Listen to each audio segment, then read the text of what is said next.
Picture a country that has just finished cutting the head off its own king, and within 11 years is lowering a crown onto a soldier from Corsica.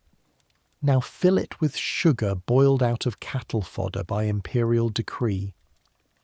Add an emperor who reads other people's private letters before breakfast, a government lottery office on every fashionable street quietly funding the war chest, and doctors who prescribe leeches the way ours prescribe rest.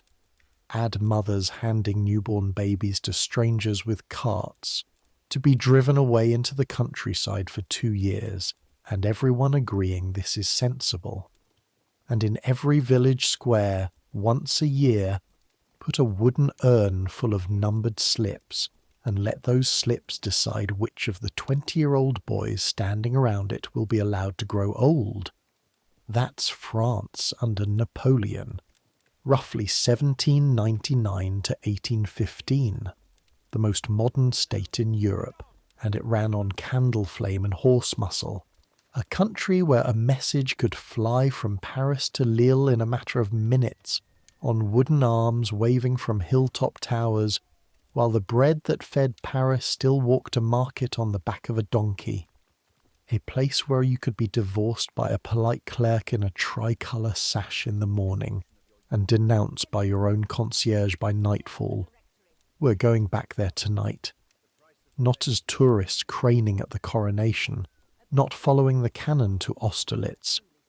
We're going to stand inside 10 perfectly ordinary things. 10 things that no one in France found strange. 10 things that were simply how the world worked, the way traffic lights and tap water are how your world works. And we're going to count them down from number 10 to number 1, ranked by a single measure. How strange they sound to ears like yours, 2 centuries later. Merely odd at number 10. Almost impossible to believe at number 1. 2 promises before we begin, because this channel keeps its promises. First, everything on this list is documented. Real years, real places, real decrees, real prices. And on the few occasions where a story has been polished in the telling, where legend has crept in around the edges of the record, I will tell you exactly where the document ends and the legend begins. I will always tell you which is which. Second, the rooms and the dates and the laws are all real, but the eyes I'm going to lend you belong to no single person. They are composites, a laundress, a clerk, a farmhand, a tower keeper, assembled from registers and memoirs and police files, so that you can stand where the records say people stood and feel what the records say they felt. The world is real. The eyes are borrowed. That's the deal. So, I make these history stories, and I honestly still can't tell you whether anyone out there genuinely sleeps to them, or whether you're all just weirdos who stayed up specifically to learn the going market rate for hiring another man to die in your place. Either way, subscribe if you feel like it. Pull the blanket up over your shoulder, get comfortable. Here we go. Number 10. In Napoleon's France, sugar was a weapon of war, and by the end, perfectly patriotic Frenchmen were boiling it out of beets. Not sugar cane from the islands, hot and white and familiar. Beets, the fat, muddy roots that farmers fed to cattle. The Emperor of the French looked at a cow's dinner and declared in official decrees with his signature at the bottom that this was the future of sweetness. And France, after it finished rolling its eyes, agreed. It is the 2nd of January 1812, and your hands have been cold since before dawn. You're 26 from a village in Picardy, and you're one of the labourers at the sugar works Benjamin Delessert has set up at Passy, on the western edge of Paris. The frost hasn't broken. Your breath hangs in the air of the yard, and the beets come up out of the storage clamp stiff with cold, heavy as wet stones, smelling of earth and rot and something faintly sweet underneath, like a promise nobody quite believes. Your job this morning is the wash and the rasp. You heave the roots into the trough, and the water in it is so cold it burns the split skin of your knuckles. Mud clouds off the beets in slow brown ribbons, then the rasping mill, and the smell changes. Cut beet, green and raw, a smell you will carry home in your clothes and your hair, a smell your wife says has soaked into your skin. The pulp goes to the presses. Men lean on the long bars and the juice runs out grey-violet and cloudy, frothing a little into the vats. It looks like nothing anyone would ever want to drink. And when I say nobody believed in this place, I need you to understand what that means in the winter of 1812. This is not a proud national industry. This is a joke that hasn't finished being a joke. In the taverns, men say beet sugar tastes of soup. Songs are sung about it. Caricatures show babies squalling at cups of it. Half the men working beside you took the job because it pays, not because they think a beet has a future. But inside the boiling house, something happens that still catches you every time.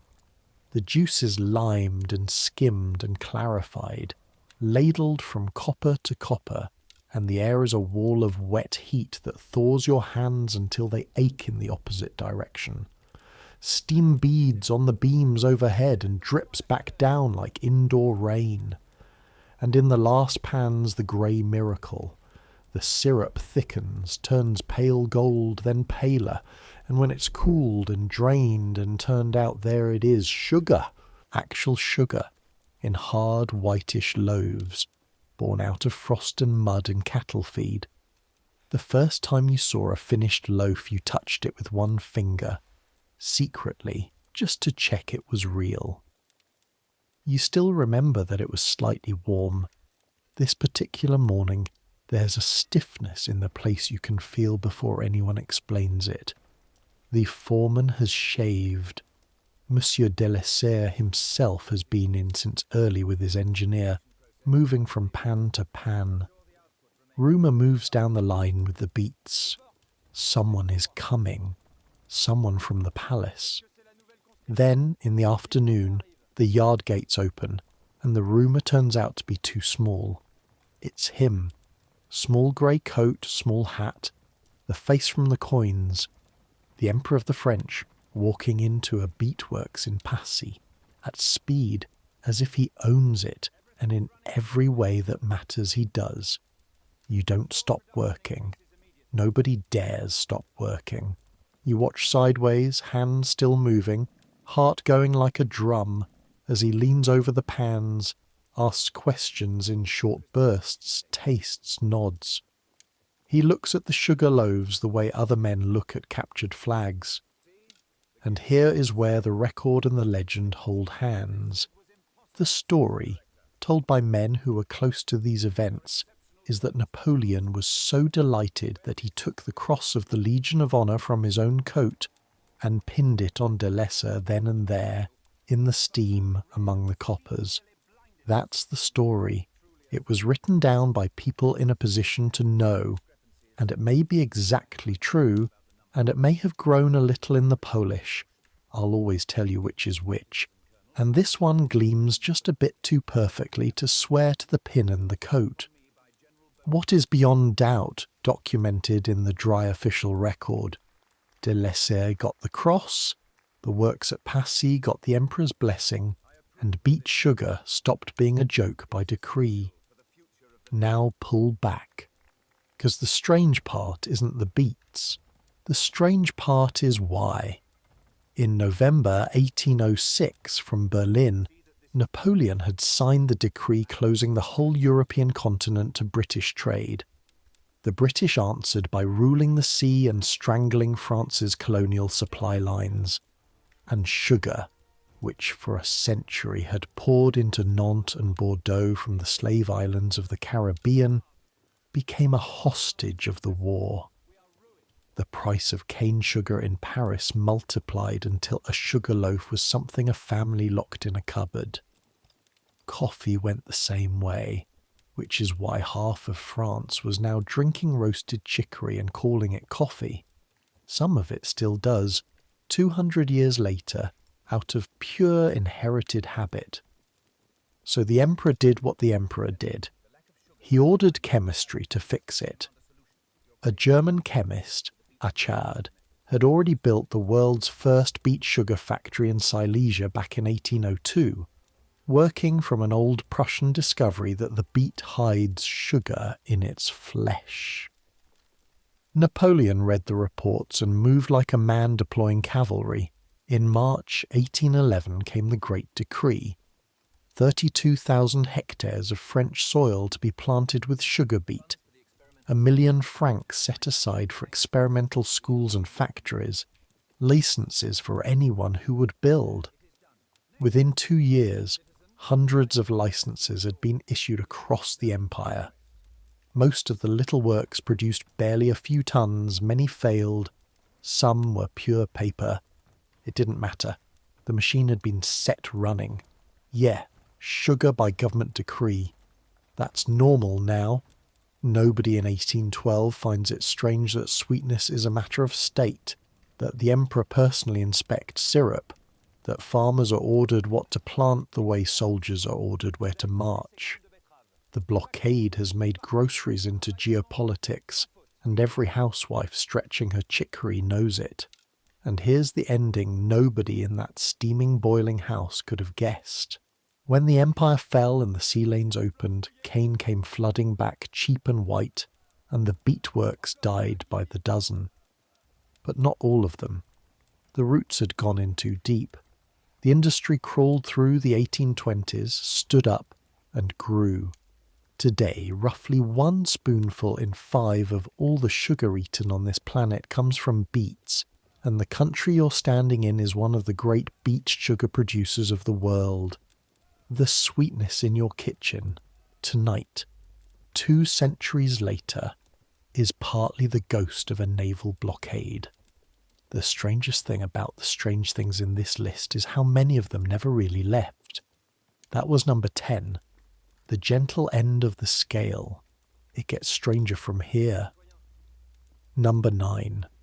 In Napoleon's France, an ordinary person could not simply travel inside his own country. To walk from one town to another, not to emigrate, not to flee, just to go. You needed papers, an internal passport, bought and stamped and signed, describing your face in words because there was no other way to fix a face to a page. And if you were a worker, you needed a second document on top of it, a little booklet that followed you from employer to employer like a shadow with a spine. Free citizens of the freest republic Europe had ever proclaimed, carrying permission slips to cross their own map. It is a raw evening in March 1807, and you are 22 years old, a journeyman joiner walking the road from Chartres to Paris with everything you own in a canvas sack. 2 chisels wrapped in rag, a plain iron, a spare shirt, half a loaf gone hard as bark. Your boots have been wet since noon. The mud of the Beauce sucks at every step. That deep wheat country mud that builds up on your soles in plates until you're walking on platforms of France itself, and every mile or so you stop and knock it off against a milestone. Ahead, at the entrance to a village whose name you don't know yet, there's a knot of horses and dark blue coats. Gendarmes. 2 of them, dismounted, standing where the road narrows by the first houses, checking everyone who passes on foot. And your heart does the thing it always does, the small cold drop, even though your papers are good. Especially though your papers are good. Because papers are only ever good until a tired man in a blue coat decides they aren't. You join the little queue behind a carter and a woman with a basket of eggs. You can smell the horses, the wet wool of the gendarmes' cloaks, the tallow they use on their cross belts. When your turn comes, you hold out the passport first. It cost you 2 francs at the municipality. 2 days of a labourer's wages for a printed sheet, and it describes you the way the clerk saw you that morning. Height, 1 metre 68. Hair, brown. Eyes, grey. Nose, average. Chin, round. Face, oval. Distinguishing marks, scar on left thumb. That's you, reduced to a police sketch made of words, and the gendarme now performs the ritual you've seen a dozen times on this road. He reads, he looks up, he compares your actual chin to your official chin. Where from? Chartres. Before that, Tours. Where to? Paris. There's work in the faubourg. He grunts. Then the second document, the livret. Your worker's booklet. Grey cover, soft with handling. Every page an employer. The master in Tours who signed you out with accounts settled. The master in Chartres, the same. Without those signatures you are not a travelling workman. You are a masterless man, and the road turns from a road into a crime. He flips the pages with a wet thumb. Somewhere behind you the egg woman shifts her basket and sighs, and the horses stamp, and the whole grey sky of the Beauce presses down on this one small transaction on which your entire month depends. He hands both papers back, doesn't nod, doesn't speak, already looking past you at the carter. You walk on, and it takes 100 steps before your shoulders come down from around your ears.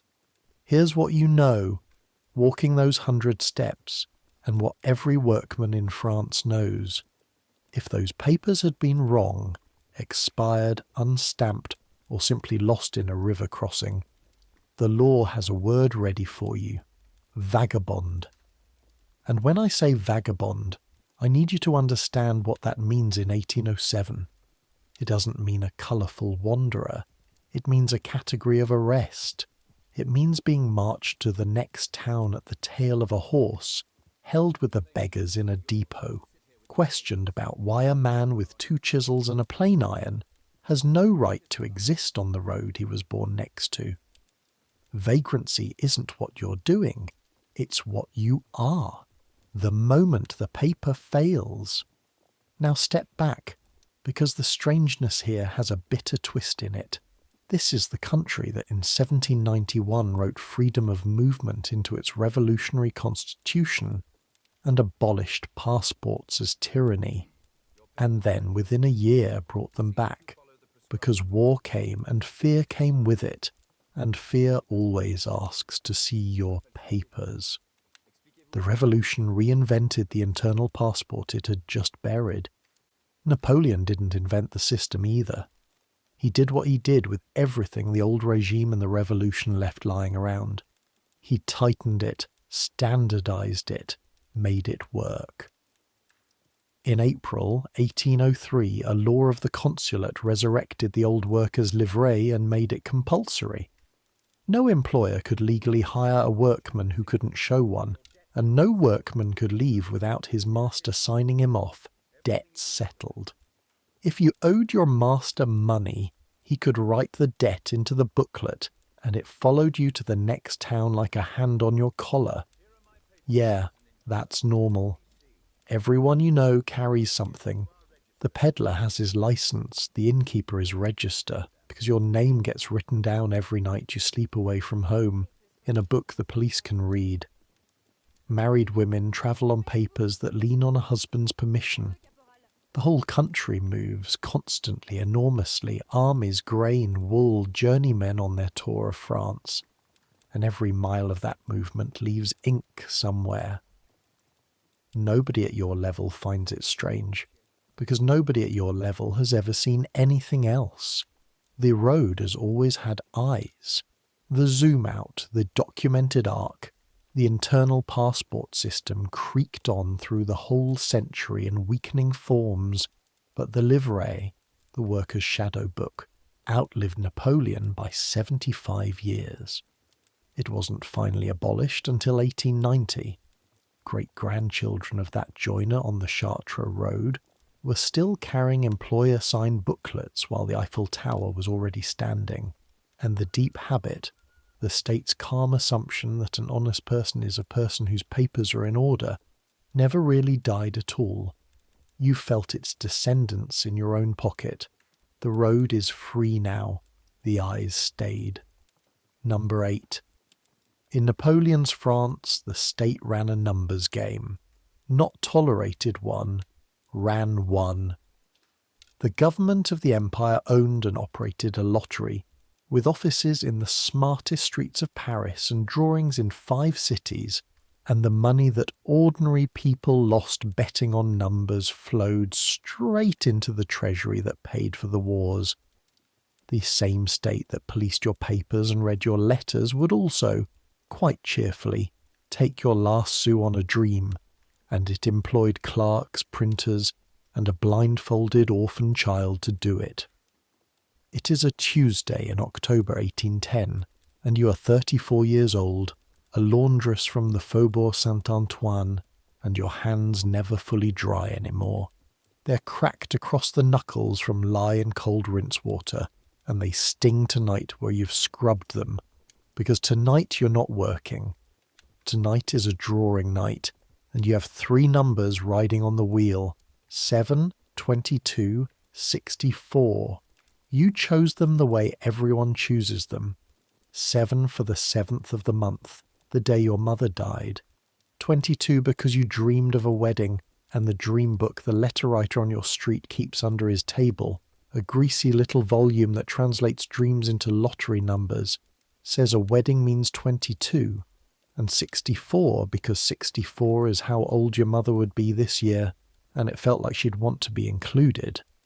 You put down your money at the lottery office 3 days ago.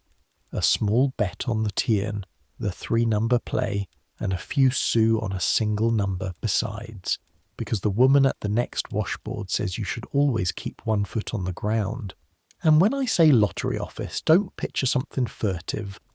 Picture a proper shop front with the imperial arms over the door, clean glass, a clerk with good handwriting who takes bets from countesses' maids and water carriers with exactly the same face. There are dozens of these bureaus across Paris. Placing a bet is as respectable as buying candles. The drawing itself is public because the whole point is that Paris watches. You stand in the crowd in the evening chill, pressed between a mason still dusted white and 2 kitchen girls holding hands, and up on the platform there's the Wheel of Fortune, a great turning drum with 90 numbered balls inside, 1 to 90. Beside it, small and scrubbed and terrifyingly important, stands a child from the orphanage, sleeves rolled to the elbow, eyes bound with a cloth. That's the guarantee of honesty, a child with no stake and no sight. The drum turns with a sound like distant thunder made of wood. Stops. The child's bare arm goes in. 5 balls come out, 1 at a time, each held up, each bellow to the crowd. On the first number, nothing. On the second, 22. The kitchen girls shriek, and your heart slams once, hard. 2 more numbers, not yours, and then the last. 7. 7. Your 7 and 64 never comes. The turn is dead. 3 numbers or nothing, and you had 2.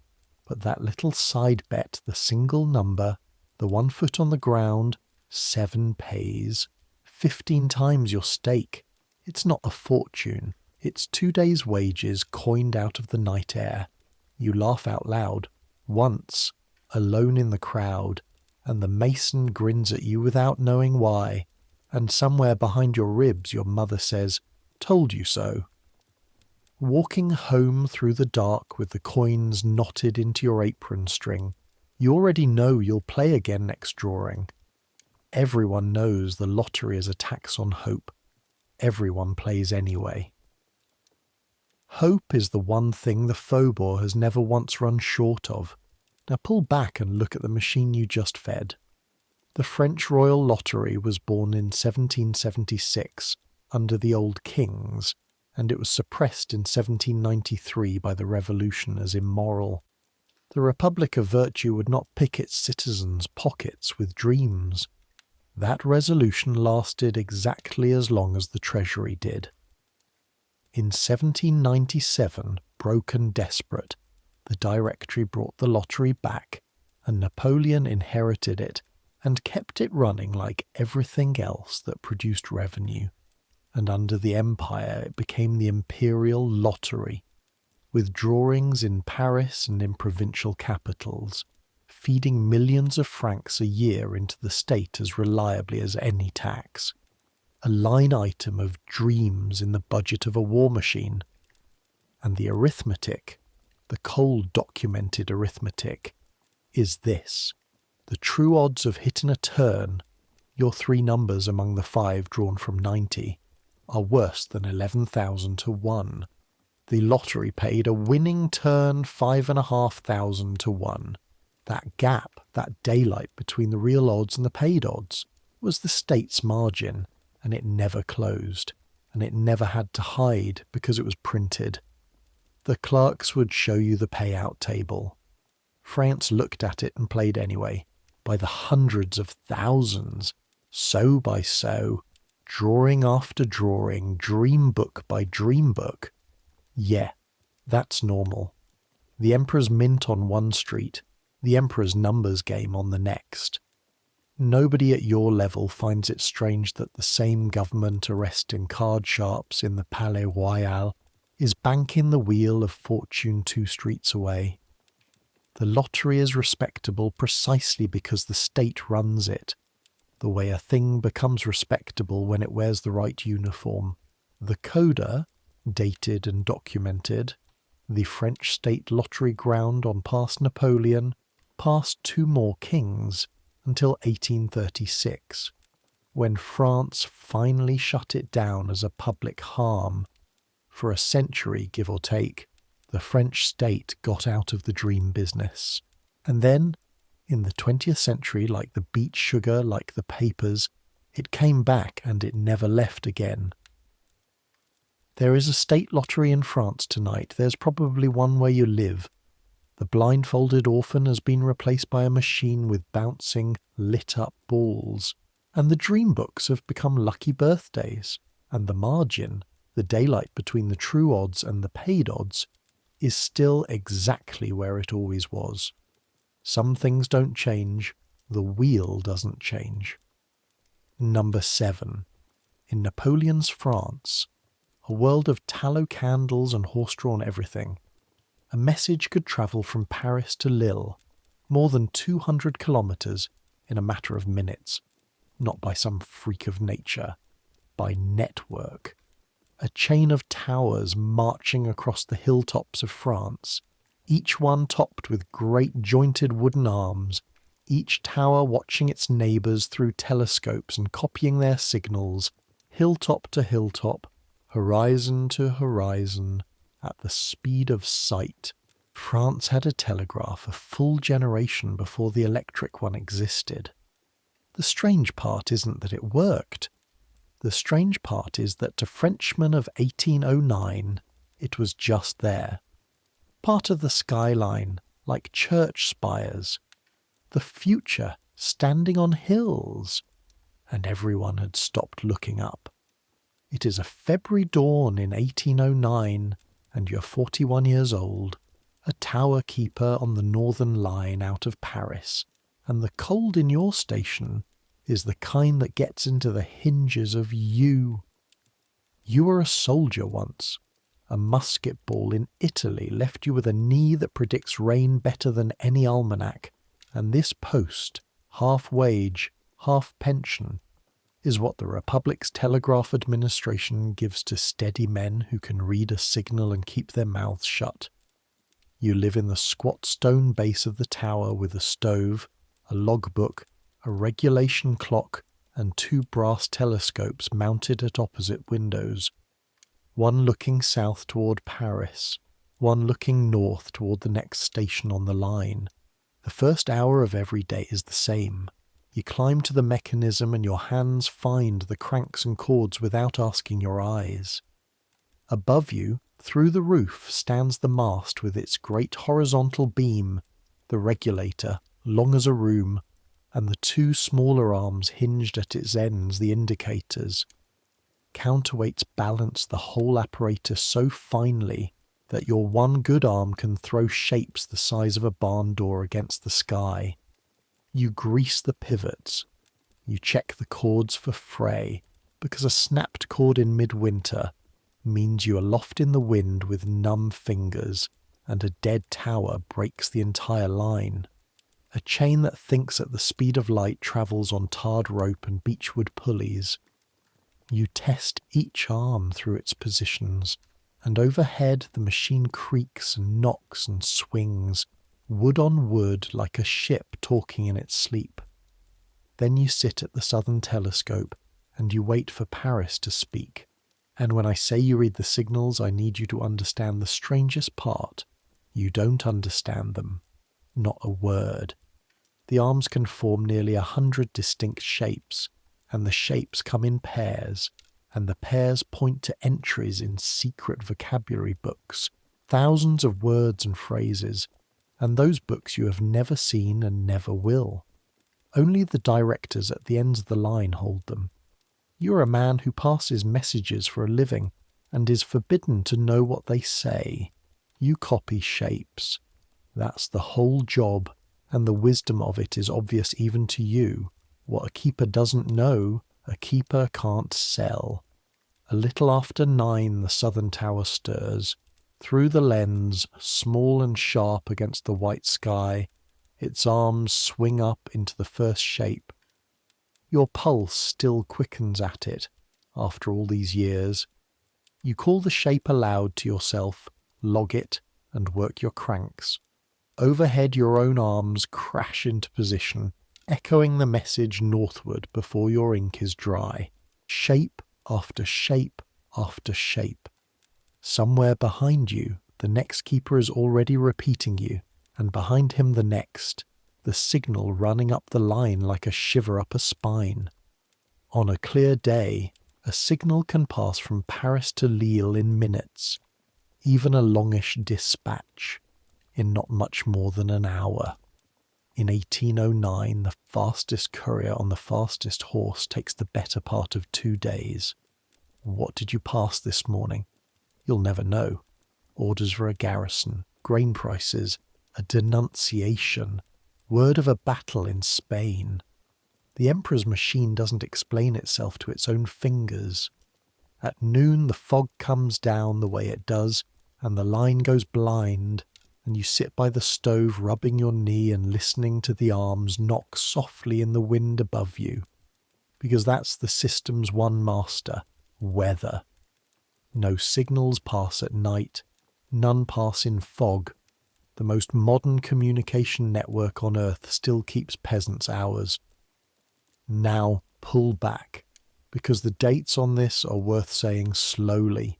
The system was invented by Claude Chappe, a former churchman turned engineer, in the white heat of the Revolution.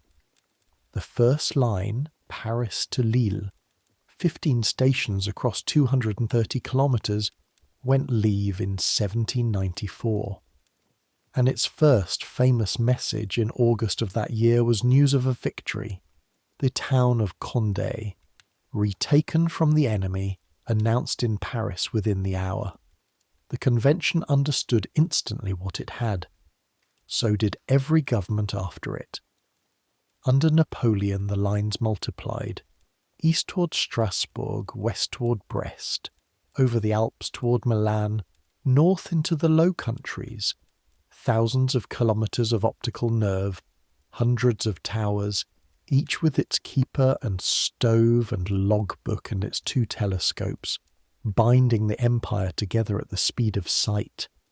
And Chappe himself, this is documented, and it is sad, so I'll say it gently. The father of the telegraph did not live to see the empire's network at its height, worn down by illness and by rivals gnawing at his claim to his own invention. Claude Chappe died in January 1805 in Paris, by his own act, at the administration he had built. The machine he left behind ran for another half-century without him, arms turning above a country that had already stopped finding it miraculous. Yeah, that's normal. And that's the point of this entry. Within 15 years, the fastest information system in human history had become furniture. Farmers ploughed under the towers without looking up. Children were born, learned to talk, and pointed at the waving arms exactly once. You've done the same thing, by the way, with miracles of your own. There are satellites over your head right now, and you cannot remember the last time you thought about them. The electric telegraph arrived in the 1840s and ate the towers within a decade, but for 50 years, from the Revolution to the railways, France ran on wooden arms and telescopes, a whole internet of hilltops, and found it about as remarkable as the postman. The sky had learned to carry words. France shrugged and got on with lunch. Number 6. In Napoleon's France, 2 respectable men could agree to meet at dawn and shoot at each other over an insult, and the law in practice would look at its shoes. Dueling had survived the kings who banned it, survived the revolution that beheaded the kings, and now flourished under an emperor who despised it. It was illegal in the way that jaywalking is illegal where you live, formally, theoretically, and with a full expectation that gentlemen would go on doing it. A man could kill another man in a Paris park at sunrise over a remark about a horse and be at his regiment's mess that evening. Sad, perhaps, but not hunted. It is a little past 5 on a June morning in 1811 in the Bois de Boulogne on the western edge of Paris, and you are here as a second. Your friend Antoine, a lieutenant of hussars, 24 years old, moustache grown with visible effort, said something 3 nights ago at cards about another lieutenant's horsemanship. That's all. Horsemanship. The other man demanded satisfaction before the wine was even finished, and by the code you all live inside, there was no walking it back that wouldn't cost more than blood. The wood at this hour smells of wet leaves and cold earth. Mist stands between the oaks in flat grey sheets. You carry the pistol case, walnut, brass corners, borrowed from a captain who lent it the way other men lend an umbrella, and its weight against your ribs feels obscene because you know exactly what the weight is made of. Behind you walks the surgeon, yawning, a leather bag of instruments under his arm, hired for a fee and utterly unsurprised. He does 2 or 3 of these a month. The other party is already there. The offended lieutenant, pale as candle wax, his own 2 seconds stamping warmth into their boots. And now comes the part nobody puts in the paintings, the negotiation. You and the opposing seconds step aside and speak in low, courteous voices, like lawyers, because that is precisely what you are. Terms, pistols, 1 exchange, 25 paces, fire on the count. You push, quietly, for a reconciliation. The code actually requires you to try. And for a moment it almost lands. But the other man's honour is a young man's honour, all shell and no callous. There will be an exchange. 25 paces are stepped out in the wet grass. You load in view of the opposing seconds, powder and ball, each watching the other's hands. Then you take your place at the side, and the world goes very simple and very loud in its silence. 2 men in shirt sleeves, sideways to each other to narrow the target, right arms down, the mist starting to burn gold at the treetops. A blackbird absurdly is singing. The count. The arms come up. 2 flat cracks, almost 1. And then, this is the usual ending, and thank God for it. Both men are still standing. Antoine's sleeve is torn at the forearm. A red line, a graze, nothing the surgeon can't dress in 5 minutes with lint and a strip of plaster. The other's ball went wide, his hand you saw was shaking. The seconds confer for form's sake. honour, that invisible ledger, is declared balanced. And here's the detail that will sound maddest of all to modern ears. The two of them shake hands. Within a quarter hour, the whole party, principals, seconds, surgeon, is walking out of the wood together, and by 7 they are eating breakfast at the same table, and Antoine and the man who just shot at him will be from this morning on something close to friends. The surgeon, mopping up his fee with a piece of bread, says the line you'll remember longest: "Honour heals faster than flesh." Then he adds, quietly, that he's buried men over less than a horse, and lets that sit. Now, pull back. Why is this normal? Because the code of honour was older than the law, and, for a certain class of men, simply outranked it. The revolution had abolished nobility, and duelling, that supposedly aristocratic vice, responded by spreading downward. Officers, journalists, lawyers, students. And the empire was an empire of officers. Napoleon himself detested the practice. He needed his men killed by Austrians, not by each other, and famously never fought a duel. When the King of Sweden made noises at him that sounded like a challenge, the reply that went around Europe was that he'd send a fencing master to attend to the matter. I'll flag it honestly. That quip is anecdote, polished by every telling, though it fits everything documented about the man. What is not anecdote is the legal vacuum. The Great Penal Code of 1810, which found room for hundreds of offences, simply does not name duelling. And French courts concluded, in ruling after ruling for decades, that a fair duel between consenting men fit no article of the code. Not murder, no felonious intent, not really anything. The most codified state in Europe had left one immaculate blank space where its officers killed each other, and the blank space was not an accident. One more, because it's irresistible with its flag firmly attached. Tradition tells of 2 of Napoleon's own cavalry officers, Dupont and Fournier, who fought each other over and over. A private war of some 30 encounters stretched across 19 years, from 1794 to 1813, governed by a written contract. Whenever they came within a certain distance of each other, they are bound to meet with swords. The tale comes to us through 19th century retellings. And how much is documented fact, and how much magnificent embroidery is genuinely uncertain. This one I give you as legend wearing a uniform. But the fact that all France found the story believable, that nobody who heard it said impossible, tells you exactly what normal looked like. Yeah, that's normal. A man's word, a man's name, a man's willingness to stand up at 25 paces. At Antoine's level of society, these are not decorations on life. They are the currency it runs on, harder than the franc. Refuse the wood, and no court will touch you, but no table will seat you either, and for these men that is the death penalty with extra steps. The dawn meetings went on, dwindling, for another 100 years and more.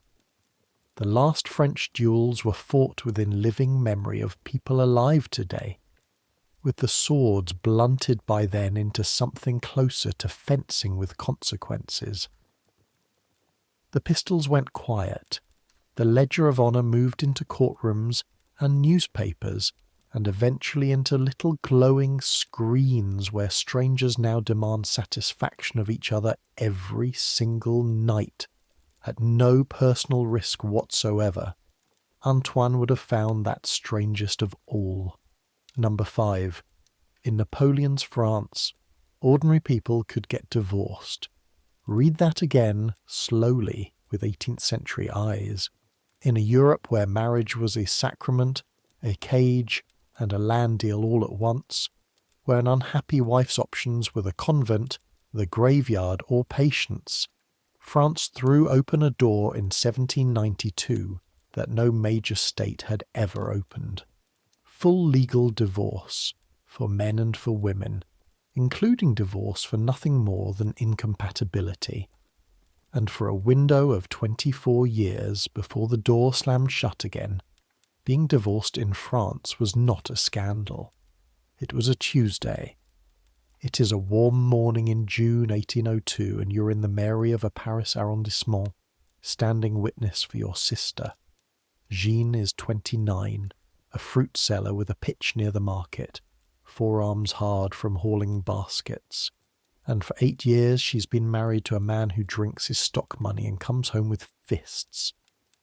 Under the old kings, that would simply have been her biography. Under the law of 1792 it is a solvable problem, and this morning is the solving of it. The room smells of ink, sealing wax, and the dusty warmth of sun on plaster. Republican slogans are still painted on the wall, a little faded now that a first consul named Bonaparte runs France, and the Republic is mostly a font. Behind the table sits the civil registrar with his tricolour sash of office, a round, inky man with the manner of someone who has married and divorced half the neighbourhood, and will do the other half by Michaelmas. Jean has done everything the law asks, and when I say the law asks, understand. Divorce for incompatibility isn't a shouting match and a signature. There have been family assemblies, actual formal meetings of relatives from both sides, convened over months, tasked by law with attempting reconciliation. You sat in 2 of them, in your aunt's parlour, watching Jean's husband charm the assembly for an hour at a time, watching the uncles nod along, and watching Jean sit with her red, cracked hands folded, saying quietly each time no. The waiting periods have run. The papers are in order, her papers this time working for her. Her husband hasn't come. His absence is noted for the record with beautiful bureaucratic indifference. The registrar reads the act aloud in the flat voice officials, save for enormous things. The names, the parish, the dates, the ground. Incompatibility of temperament and character. He asks Jean if she persists in her demand. There's a silence about the length of a heartbeat, 8 years long on the inside. I persist, she says. Signatures, yours among them, your pen scratching in the sunlit quiet, your hand only slightly unsteady. Sand shaken over the wet ink like a tiny dry rain. And then the registrar pronounces, in the name of the law, that the marriage is dissolved. And that's it. That is actually it. No priest, no bishop, no royal dispensation, no convent gate. 20 minutes of clerk's time. On the steps outside, in the full noise of the street, Jean stops as if she's walked into glass, and you realise she's crying, and then you realise she's laughing both at once, holding her market apron to her mouth. A woman born under Louis XV, freed by a form. Now pulled back because the dates here are a drama in themselves. A door opening, narrowing and slamming. The law of the 20th of September 1792, passed, as it happens, on the same day the Revolution's armies turned back the Prussians at Valmy, allowed divorce by mutual consent, divorce for cause, and divorce for simple incompatibility, either spouse, no fault required. The country used it, in the cities, enormously. In the peak years of the 1790s, Paris was recording on the order of 1 divorce for every 3 or 4 marriages, a ratio France would not see again until the late 20th century. And here is the detail I want you to keep. Roughly 7 divorces in 10 were sought by women. Given the tools, it was overwhelmingly the wives who walked. The Jean had been waiting all along, only the door had been missing. Then the door began to close. Napoleon's Civil Code of 1804, the great law book his armies carried across Europe, the one he said would outlive his victories, and it has, kept divorce but caged it. incompatibility, gone. Mutual consent, technically preserved, hedged with so many conditions, consents, and delays that it became a rich family's curiosity. And fault was rebuilt on a double standard the code states with a straight face. A husband could divorce his wife for adultery, full stop. A wife could divorce her husband only if he installed his mistress under the family roof. The criminal law ran the same slope. Prison possible for her, a fine for him. The revolution's door narrowed to a slot at eye level, and the emperor himself passed through what remained. In December 1809, in a candlelit ceremony of state at the Tuileries, Napoleon dissolved his own marriage to Josephine, the empress he demonstrably loved, because she could not give him an heir, and dynasties are arithmetic. The transcript survives. Her voice reportedly failed while reading her consent, and the statement was finished for her.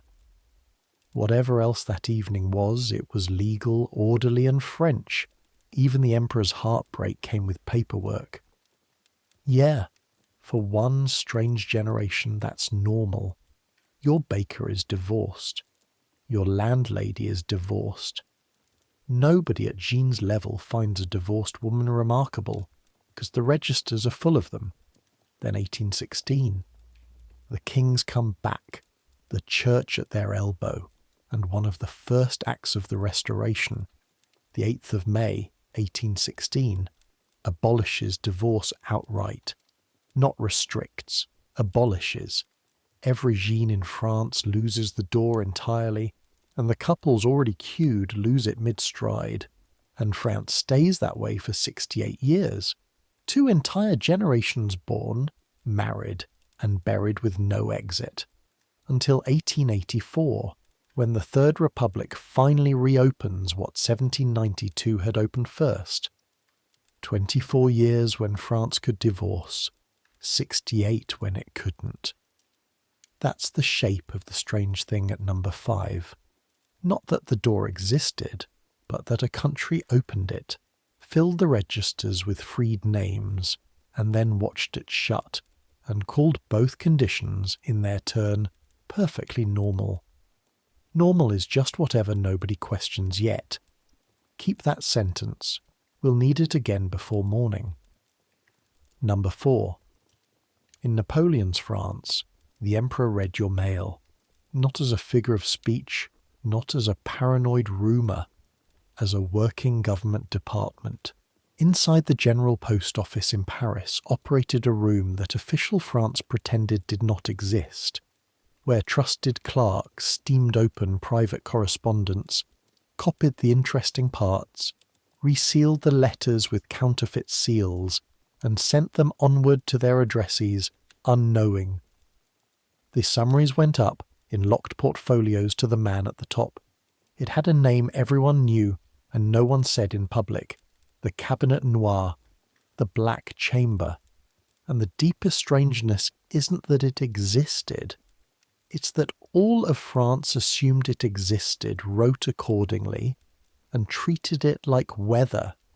It is close to midnight in November 1810 in the Hôtel des Postes in Paris, and you're a man of about 50 with excellent handwriting and no friends at work because friendship requires conversation, and conversation is the one skill your office forbids. You enter tonight the way you always do, through the ordinary door of an ordinary corridor, past the sorting halls with their hills of letters and their smell of dust, canvas, and candle smoke, then through a second door that no directory of the postal service lists, into a room with good lamps, a small stove, and the quietest men in the empire. The letters chosen for the room arrive in baskets. Not everything, never everything. The post moves hundreds of thousands of items, and the room holds a dozen men. This is a fishing operation, not a net across the river. Lists decide who gets fished. Foreign diplomats above all, returned émigrés, certain generals, certain bankers, certain beautiful and well-connected women, names that have earned an asterisk somewhere. Your work is judged on two things: speed, because a letter that arrives late announces itself, and invisibility, because a broken seal announces everything. So, the craft. The kettle on the stove breathes its thread of steam, and you hold the fold of a letter to it with a patience your wife would not recognize. She believes on your own report that you audit postal accounts. The wax softens. The thin blade, thinner than a fish knife, slips and lifts. Open. You read fast, flat, without judgment, the way a mill grinds. A Bavarian diplomat's gossip about a marshal's debts. Noted. A wool merchant in Rams whose letter is nothing but wool. Back in the basket, resealed, gone, and he will never know. That's the mercy and the menace of the room in one. On your slips of paper, in your beautiful hand, the Empire's private murmurs are distilled to essence, and when the original seal is too damaged, you turn to the drawer that would hang the whole room if the room could be hanged. Rows of counterfeit seal matrices, arms and ciphers and monograms, the engraved shadows of half the important signets in Europe. You match, you heat fresh wax, you press. The letter has never been opened. Ask anyone. Above this room sits its director, and here the composite ends and the documented man begins. The Director General of Posts under the Empire is Antoine-Marie de Lavalette, Napoleon's former aide-de-camp, husband of Émilie de Beauharnais, Josephine's niece, family, in the way this regime braids office and family into one cord. Lavalette runs the postal service of a continental empire, and its shadow service with it. His own memoirs, published after his death, discuss the interceptions with a professional's calm. The distillations of your night work travel up to him and from him in locked leather to the Tuileries, because Napoleon is a reader. The man devours dispatches, reports, digests. The Black Chamber is simply one more newspaper printed in an edition of one. Ministers know their letters are read, and write two kinds accordingly, one for the address, one for the emperor, for the addressee's shoulder. Everyone with anything to lose develops the same style. That famously guarded epistolary politeness of the era is partly good manners, and partly the sure knowledge of an invisible third reader. Some correspondents even leave little greetings of the censor. The censor, professionally, has no sense of humour. Yeah, that's normal. And I need you to feel how normal. This isn't a Napoleonic invention. The Black Chamber is older than the Bastille's fall by a century. The kings had one. Louis XV adored his. Every major court in Europe ran one. Vienna's was the envy of the trade, and the Revolution, which stormed into power denouncing the Cabinet Noir as tyranny made of wax and steam, kept one too, once it had tyrannies of its own to protect. Napoleon merely did to it what he did to everything: staffed it, systematized it, made it excellent. To ask an 18th century state to keep a black chamber is to ask a cat to watch a bird. The strangeness 2 centuries confer is only this: they steamed letters one at a time, by hand, by lamplight, an artisanal workshop of surveillance. You live downstream of its industrial descendants, and you know it, and you mostly treat it like weather. France would recognize you. But this entry has a coda no novelist would dare invent, documented to the day. The empire falls. Lavalette, loyal to the end and after it, is condemned to death in November 1815 when the kings return. And in December, on the eve of the execution, his wife Emily visits his cell in the conciergerie, exchanges clothes with him, and sits down in his chair. the postmaster of the empire, the master of every disguised seal in France, walks out of the death cell disguised as his own wife, past guards who bow to the veil, and is smuggled out of the country in a borrowed uniform, with royalist officers among the smugglers, to live, to be pardoned years later, to write the memoirs. Emily, left behind in the cell, paid the heavier price. Imprisoned for weeks, her health and mind broken by the ordeal, she was never fully well again. The man who spent a decade unsealing other people's secrets was saved, at the end, by the one substitution nobody inspected. The room he ran had taught France a simple rule, and France has never entirely unlearned it, and neither, if you're honest, have you. Write every letter as if a stranger reads it. Somewhere, tonight, one probably does. Number 3. In Napoleon's France, most babies born in Paris did not stay in Paris. Within days of birth, sometimes within hours, they were handed over to hired country women and carried away in carts, 50, 80, 100 kilometres into the villages, to be breastfed by strangers for money and returned, God willing, at 1 or 2 years old, walking and talking and not recognising their mothers. This was not a practice of the desperate poor alone, and it was not hidden, and it was not new. It was organised. It had offices, registers, licensed agents, government oversight, and monthly payment schedules. Paris ran on it the way it ran on bread and firewood. An entire capital city, outsourcing its infancy and calling anything else eccentric. It is a Thursday morning in April 1806, and you're 24 years old, a seamstress in fine linen, and you are carrying your son through the streets of Paris for the first and, for a long time, the last time. He is 11 days old. He has your husband's chin already, or you've decided he does, which in an 11-day-old comes to the same thing. He's wrapped tight in swaddling bands and a shawl your mother made, and he's asleep against your chest with that total boneless trust that only sleeping infants and no one else on earth possesses, and you're walking him to the bureau to give him away. Not forever. You say that to yourself in rhythm with your steps the whole way. Not forever. 2 years. Everyone does it. You are sent out yourself to a village you've never revisited, to a woman whose face you don't remember, and whose name your mother still says with respect.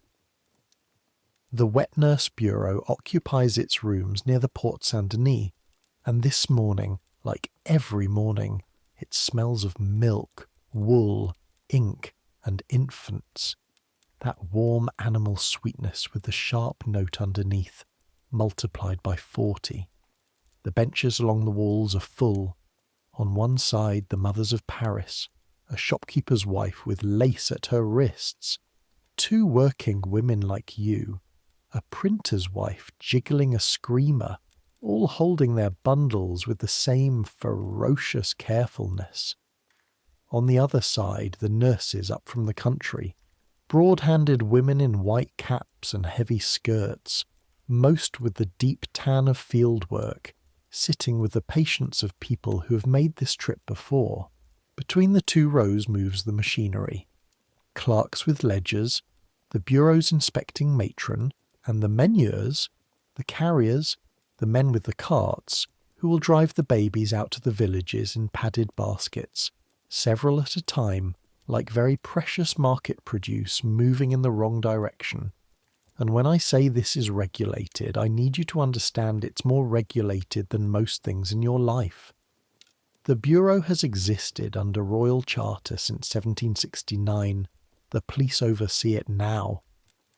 The nurses are supposed to arrive with certificates from their parish priest, from their local mayor, attesting to their health, their conduct, the age of their own latest child, because milk has a calendar.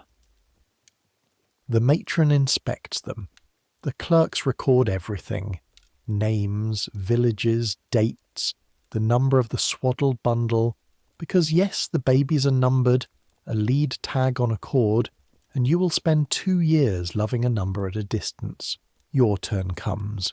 The nurse the clerk matches you with is called Marianne, from a village 2 days' cart beyond Beauvais.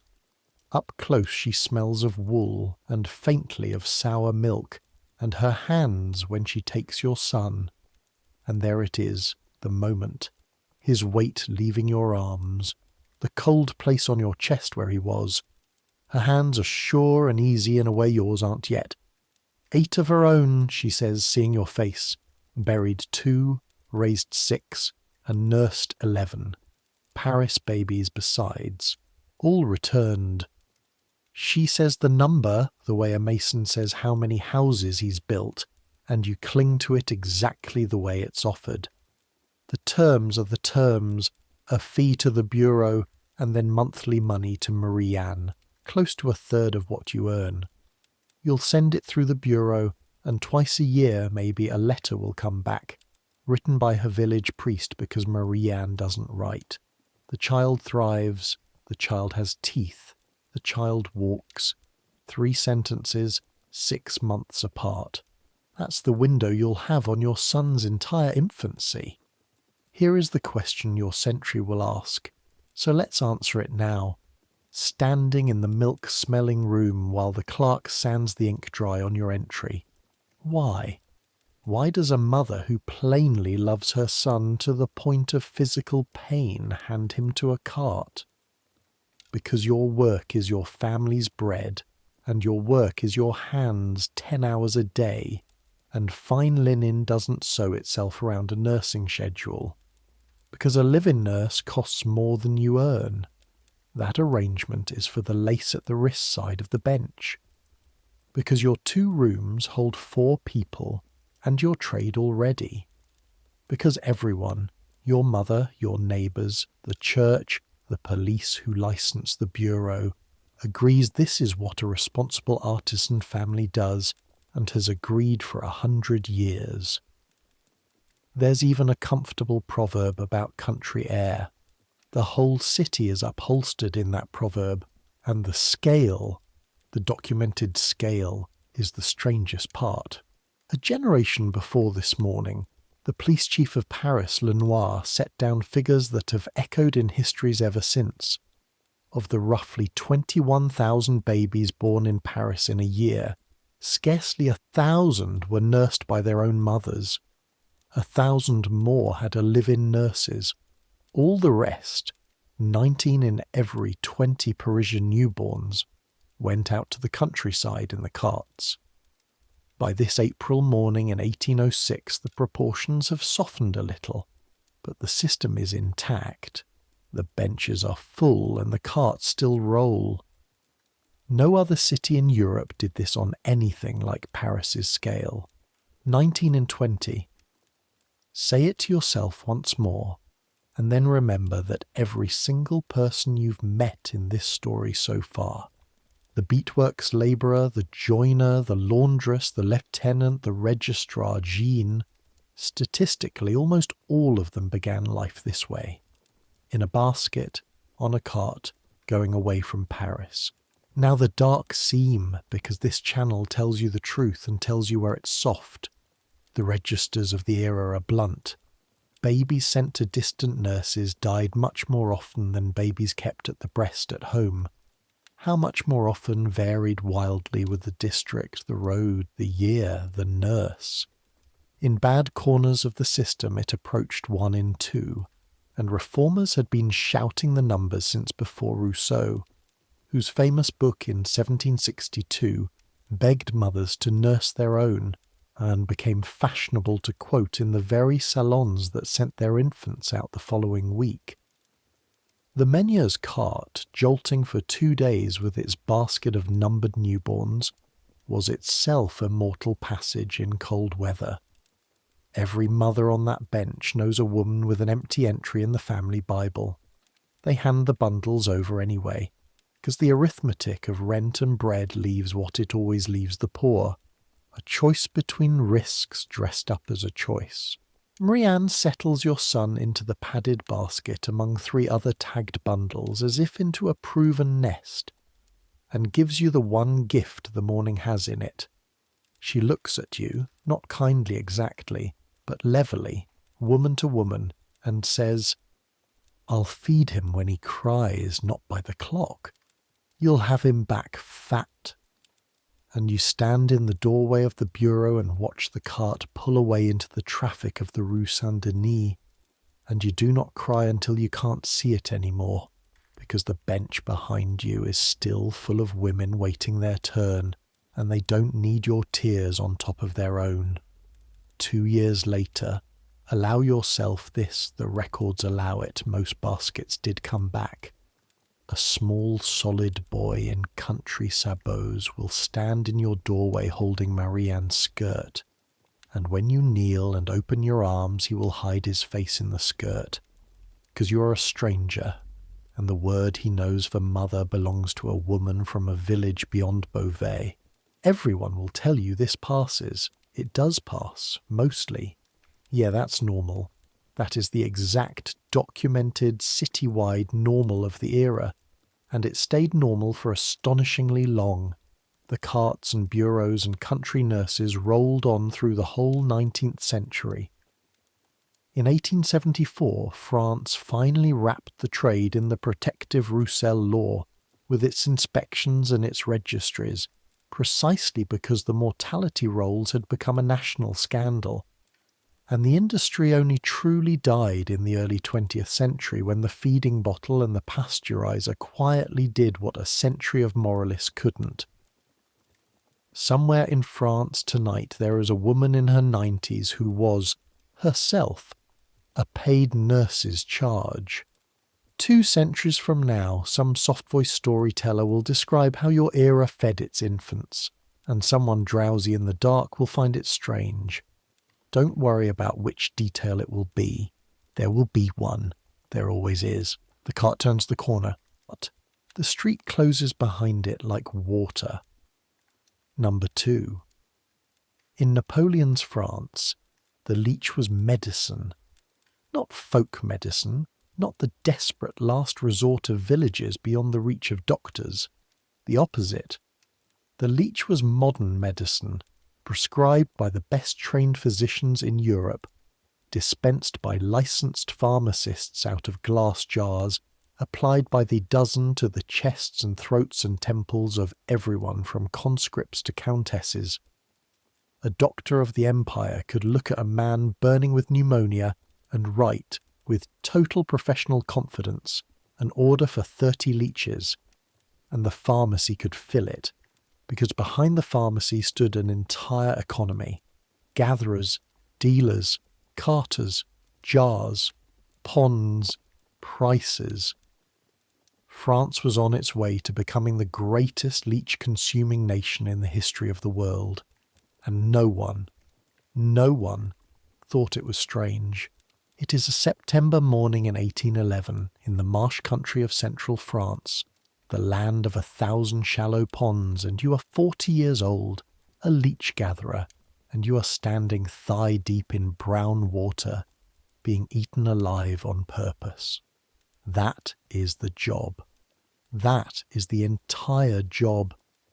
You waded in at first light, skirts hitched and tied, legs bare, because your legs are the equipment.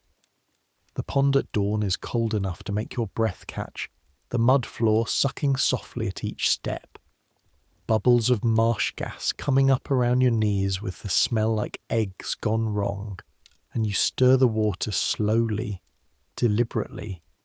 The 3 generations of your family have stirred it, sending your warmth and your movement out into the murk like a dinner bell. And they come. You never feel the first one. That's the devil's courtesy of the leech. Its bite carries its own numbing, so you learn to find them by sight and habit, not by pain. You lift a leg against the light, and there they are, dark and glistening on your calf. 2, 4, 6, fattening slowly, and you peel them off with a practiced thumbnail. Never pull. Pulling tears the skin. and drop them into the linen bag at your waist before they've properly begun to dine. By mid-morning your legs are patterned with small three-cornered wounds, each bleeding freely and refusing to stop, because the leech leaves something in the bite that keeps blood from closing. Your grandmother called it the leech's spit, and told you it was why the wounds run clean. A later century will isolate it, name it Hirudin, and use it in surgeries she could not have dreamed of. You bind the worst with linen strips and go on stirring. On a good day, 100 leeches. On a great day, in the warm months, twice that. You are paid by the 100, by a dealer who comes through with barrels and a cart, and who pays you a fraction of what the pharmacies of Paris will charge. You know it. He knows you know it, and the arrangement continues, because that particular arrangement is the oldest thing in this entire episode. And when I say there is a trade, I need you to understand the plumbing of it. Your leeches travel in damp moss and clay-lined barrels, by cart to the rivers, by barge toward the cities, counted and sorted. The grey-green speckled ones fetch more. The horse leech is a fraud that any apothecary can spot. They end in the shiny jars you've never seen and can perfectly imagine. Fat glass vessels on pharmacy counters with a few dark commas drifting inside, as standard a fixture of a French pharmacy as the scales. The pharmacist keeps them hungry, because a hungry leech is a working leech. When the physician's order comes, and here the scene shifts to a bedroom in Paris, shutters half closed, a merchant's wife with a congested chest propped on pillows, the leeches are carried over in a covered jar, applied one by one to the skin, sometimes guided through a tube of glass to bite exactly where the doctor points, and left to their work while the family watches with no more horror than your family watches the kettle. 20 minutes, and they drop off round as grapes, and the doctor examines the patient's colour, and everyone in the room believes completely, believes with the entire weight of 2,000 years of medical authority, that whatever was wrong is now measurably less. Because that's the engine underneath the jar, the oldest theory in medicine, still very much on its throne. Illness as imbalance, fever as excess, blood as the thing there can be too much of. Bleeding is what medicine does. The lancet at the elbow for the strong, the gentle leech for the weak, the child, the throat, the delicate places a blade can't be trusted. Every army surgeon of the empire bleeds. There is a rising young military doctor in these very years, Broussais, serving with the armies, who will shortly ride this idea harder than anyone in history. His doctrine, published first in 1808 and swelling for 2 decades after, will reduce nearly all disease to inflammation and nearly all treatment to leeches and thin soup, and fashionable France will follow him off the cliff. I'll flag the chronology honestly because this channel keeps its promises. The true delirium, the era when France imported over 30 million leeches in a single year, the documented figure for 1827 alone, with the years after climbing higher still, when hospitals ordered them by the 100,000 and the ponds of France had been gathered nearly empty. That peak comes a decade and more after Waterloo. What belongs to Napoleon's France? Your France, tonight's France, is the normality, the trade, the jars, the prescriptions, the gatherers in the ponds. The empire planted the orchard, the restoration ate itself sick on the fruit. Stand in your pond a moment longer because your side of the ledger deserves its paragraph. The dealers grow comfortable, the pharmacists grow respectable, the doctors grow famous. You grow tired. The gatherers are the bottom of this trade and everyone knows it. Hours in cold water year on year, legs scarred white with old bites over new ones, and the slow paleness that comes from being, in effect, a farm, because every leech you catch is fed first, and what it's fed on is you. The polite word for what many gatherers develop is anemia. Your word for it is the trade. In the villages of the marsh country, it is women's work as often as men's, and it will still be women's work when painters and poets of a later generation discover the figure of the leech gatherer and find her picturesque. Picturesque. You'd trade a great deal of picturesque for a dry pair of legs. Yeah, that's normal. All of it. At every altitude. Ask anyone in France from the marsh to the sick room and hear the same answer with different vowels. Blood carries the badness, the leech carries it away, and this is simply what healing is. When the merchant's wife recovers, and most patients recover from most things, which is the quiet trick holding up the whole 2,000-year edifice, the leeches get the credit. When she doesn't, the answer is that leeches were applied too late, or too few. The theory cannot lose. Its patients occasionally do. Some of the era's sick, already weakened, were bled toward their graves in perfect good faith. Medicine was not lying to anyone. It was wrong, sincerely, magnificently, with its whole chest, which is a different thing and a more unsettling one, because it makes you wonder correctly what your own era is being sincere about. The zoom out, with its dates in order. Through the middle of the century, the numbers slowly turn. Hospital physicians begin counting outcomes instead of authorities, and the counts keep coming back with the same rude verdict.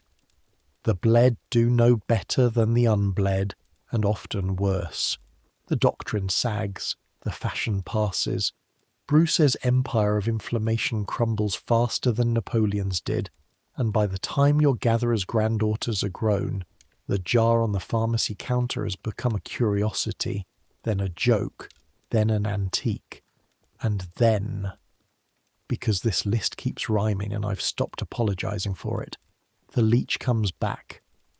Quietly, in the surgical wards of the late 20th century, medicine rediscovers that for certain operations, reattached fingers, delicate grafts, places where blood pools and clots and kills the healing flesh, nothing engineered works quite as well as the original instrument.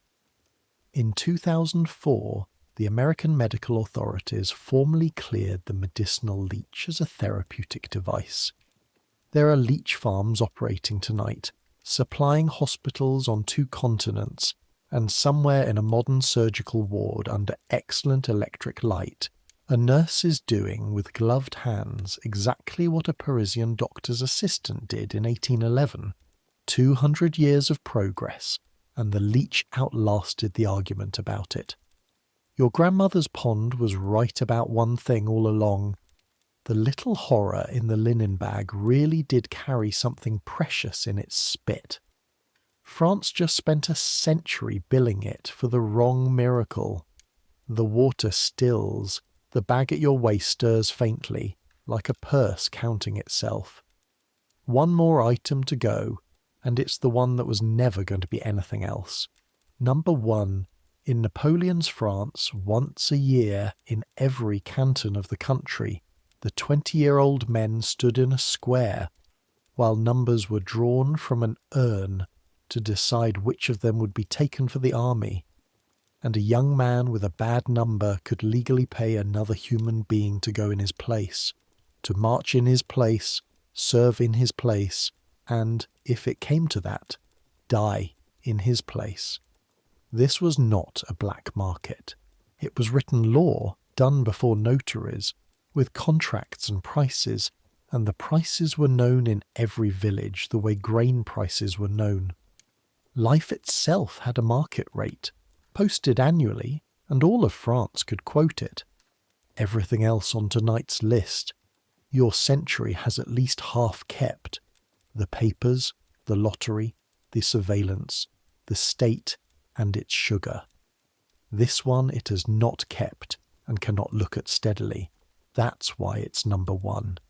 It is a grey morning in February 1808, in a market town in the Orne, in Normandy, and you are 20 years old, a farm hand, the second son of a man who rents 11 hectares and owes for 6 of them. You have known this morning was coming since you were a boy. Known it the way you know winter is coming, as a season of life itself. This is the year of your class.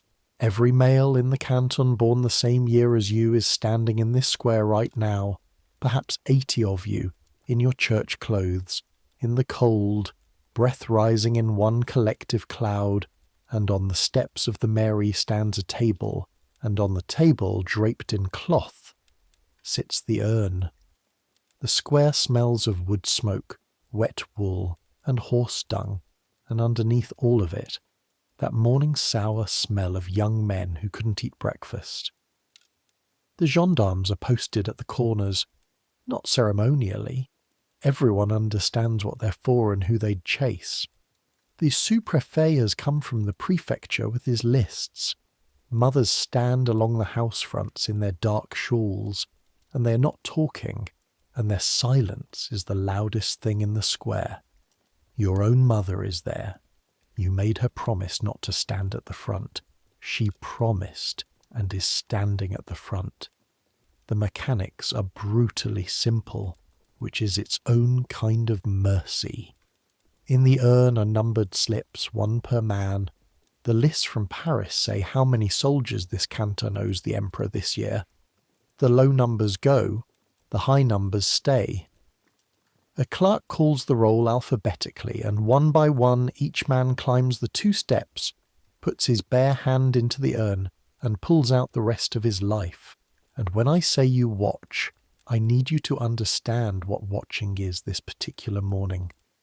Every draw is a public event with a public face.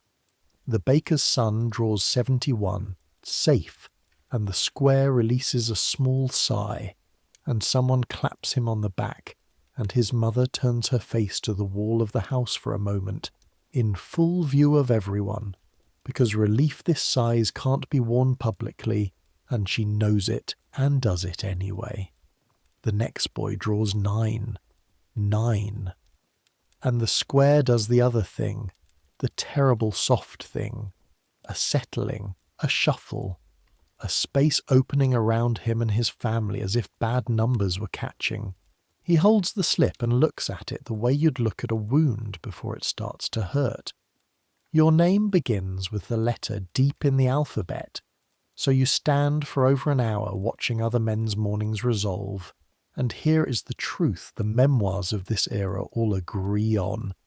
The waiting is the worst thing most of you will remember about being 20. Your hands have gone past cold into a kind of wooden absence. You count the low numbers as they come out, doing the arithmetic every man in this square is doing. How many low slips are gone? How many remain? The odds shifting slip by slip like the lottery in Paris, except that here the turn pays in years and the stake is your body. Then the clerk calls your name, and the walk to the table is 9 steps and takes a year, and the urn's mouth is dark and the slips brush your fingers like dry leaves, and you take one and you unfold it, and the number is 17. 17 is a bad number, not the worst. The worst is standing 3 men away from you wearing the face of a boy hit by a beam. But the canton owes enough men this year that 17 is inside the line, and everyone knows it before the sous-préfet confirms it, and the square does its soft settling around you, and somewhere behind you your mother makes no sound at all, which is worse than any sound she could have made. Now, watch what happens next, because this is the part your sentry cannot keep in focus. Nothing dramatic happens, no wailing, no rebellion. Instead, Within the hour, in the tavern across from the Mary, business begins. Because the miller's son also drew inside the line, and the miller has money, and there is a man in the room. There is always a man in the room. A broker, a dealer in this as other men are dealers in cattle, who knows every tall, sound, discharged soldier, and every landless younger son in 3 cantons who might sell his years. The law calls what they're arranging replacement, and the law is comfortable with it. A man designated for service may present another man who meets the standards. Sound of body, of height, above 1 meter 54, of good record, to serve in his stead, the whole thing executed before a notary, stamped, sealed, binding. You stand near enough to hear the negotiation, nursing the drink someone put in your hand because that's what the square does for its bad numbers. The broker names figures the way brokers do, as if they were weather. A sound replacement this year, in this department, perhaps 2,400 francs. The miller groans and pays it. He'd have paid more, and next year as the wars deepen, men will. Understand the scale of that sum through your own arithmetic, the only arithmetic you own. You earn, with board, something like 300 francs in a year. The price of the miller's son's safety is 8 years of your entire working life. And across France this market is so established, so ordinary, that in some regions fathers pay into mutual insurance schemes from a son's childhood, small premiums year by year against the chance of a bad number, insuring against the draft the way you'd insure a barn against fire. Nobody at your level can afford the premium either. That's the plainest fact of the whole morning. The urn is blind, but the exit is priced, and the price is the same as the one it's always been, whatever your father can't pay.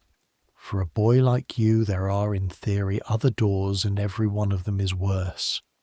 There are the refractaires, the refusers, tens of thousands of them across the empire by now, living in the woods and the high country, hunted by flying columns of gendarmes, and the law has learned to punish what it can't catch. Soldiers billeted at your family's table until you surface, fines that eat a farm. There are the men who maim the machine they live in, the missing trigger finger and the front teeth pulled because a soldier must tear open his powder cartridge with his teeth, and the recruiting officer's records are full of jaws inspected like horses for precisely that reason. And there is the Conseil de Révision yet to come, the inspection, the measuring stick, the cough, the eyes, where a lucky hernia is worth more than a farm. You have your health, you have your teeth, you have no 2,400 francs. The doors close one by one with soft clicks, until the only one left is the Eastern Road. Zoom all the way out now, gently, because the number needs saying, and then the morning can end. The machine that owned this square was built in September 1798, when the law of General Jourdan opened with a sentence France still knows by heart.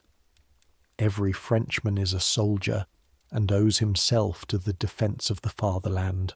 Year upon year, class upon class, that sentence walked into every square in the empire with its urn, and between the first conscriptions and the collapse in 1814, on the order of 2 million Frenchmen were called to the colours.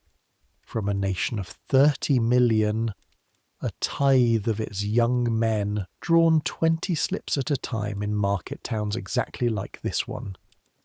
Hundreds of thousands never came back. The exact accounting is beyond even the archives, and I won't pretend otherwise. And the replacement market ran alongside the whole way, legal, notarized, rising with the wars. And here is the coda that belongs in the record. The urn and the priced exit did not fall with Napoleon. The kings kept conscription's machinery. The republics after them kept it.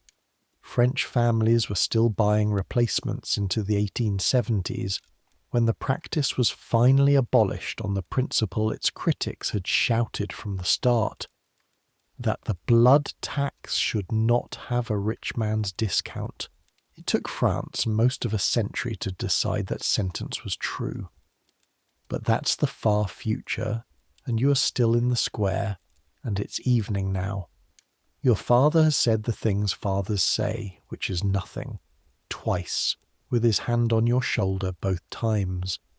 The house smells of soup and tallow and the wet wool of everyone's good clothes drying on pegs. And your mother sits by the fire doing something you don't understand until years later, when you understand it completely. She has taken your winter coat, unpicked 6 centimetres of the hem, and she is sewing 2 silver coins into it, flat, where no search would think to look, whipping the seam closed with the smallest stitches she has ever made in a lifetime of stitches. Against what, she doesn't say.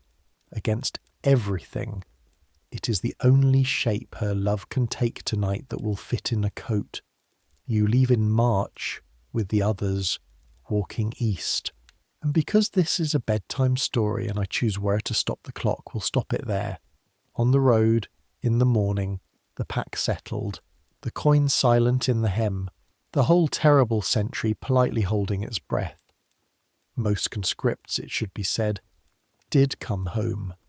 Changed, older, some with pensions and stories and a musket ball's worth of weather in one knee, tower keepers and gatekeepers of the next chapter of France.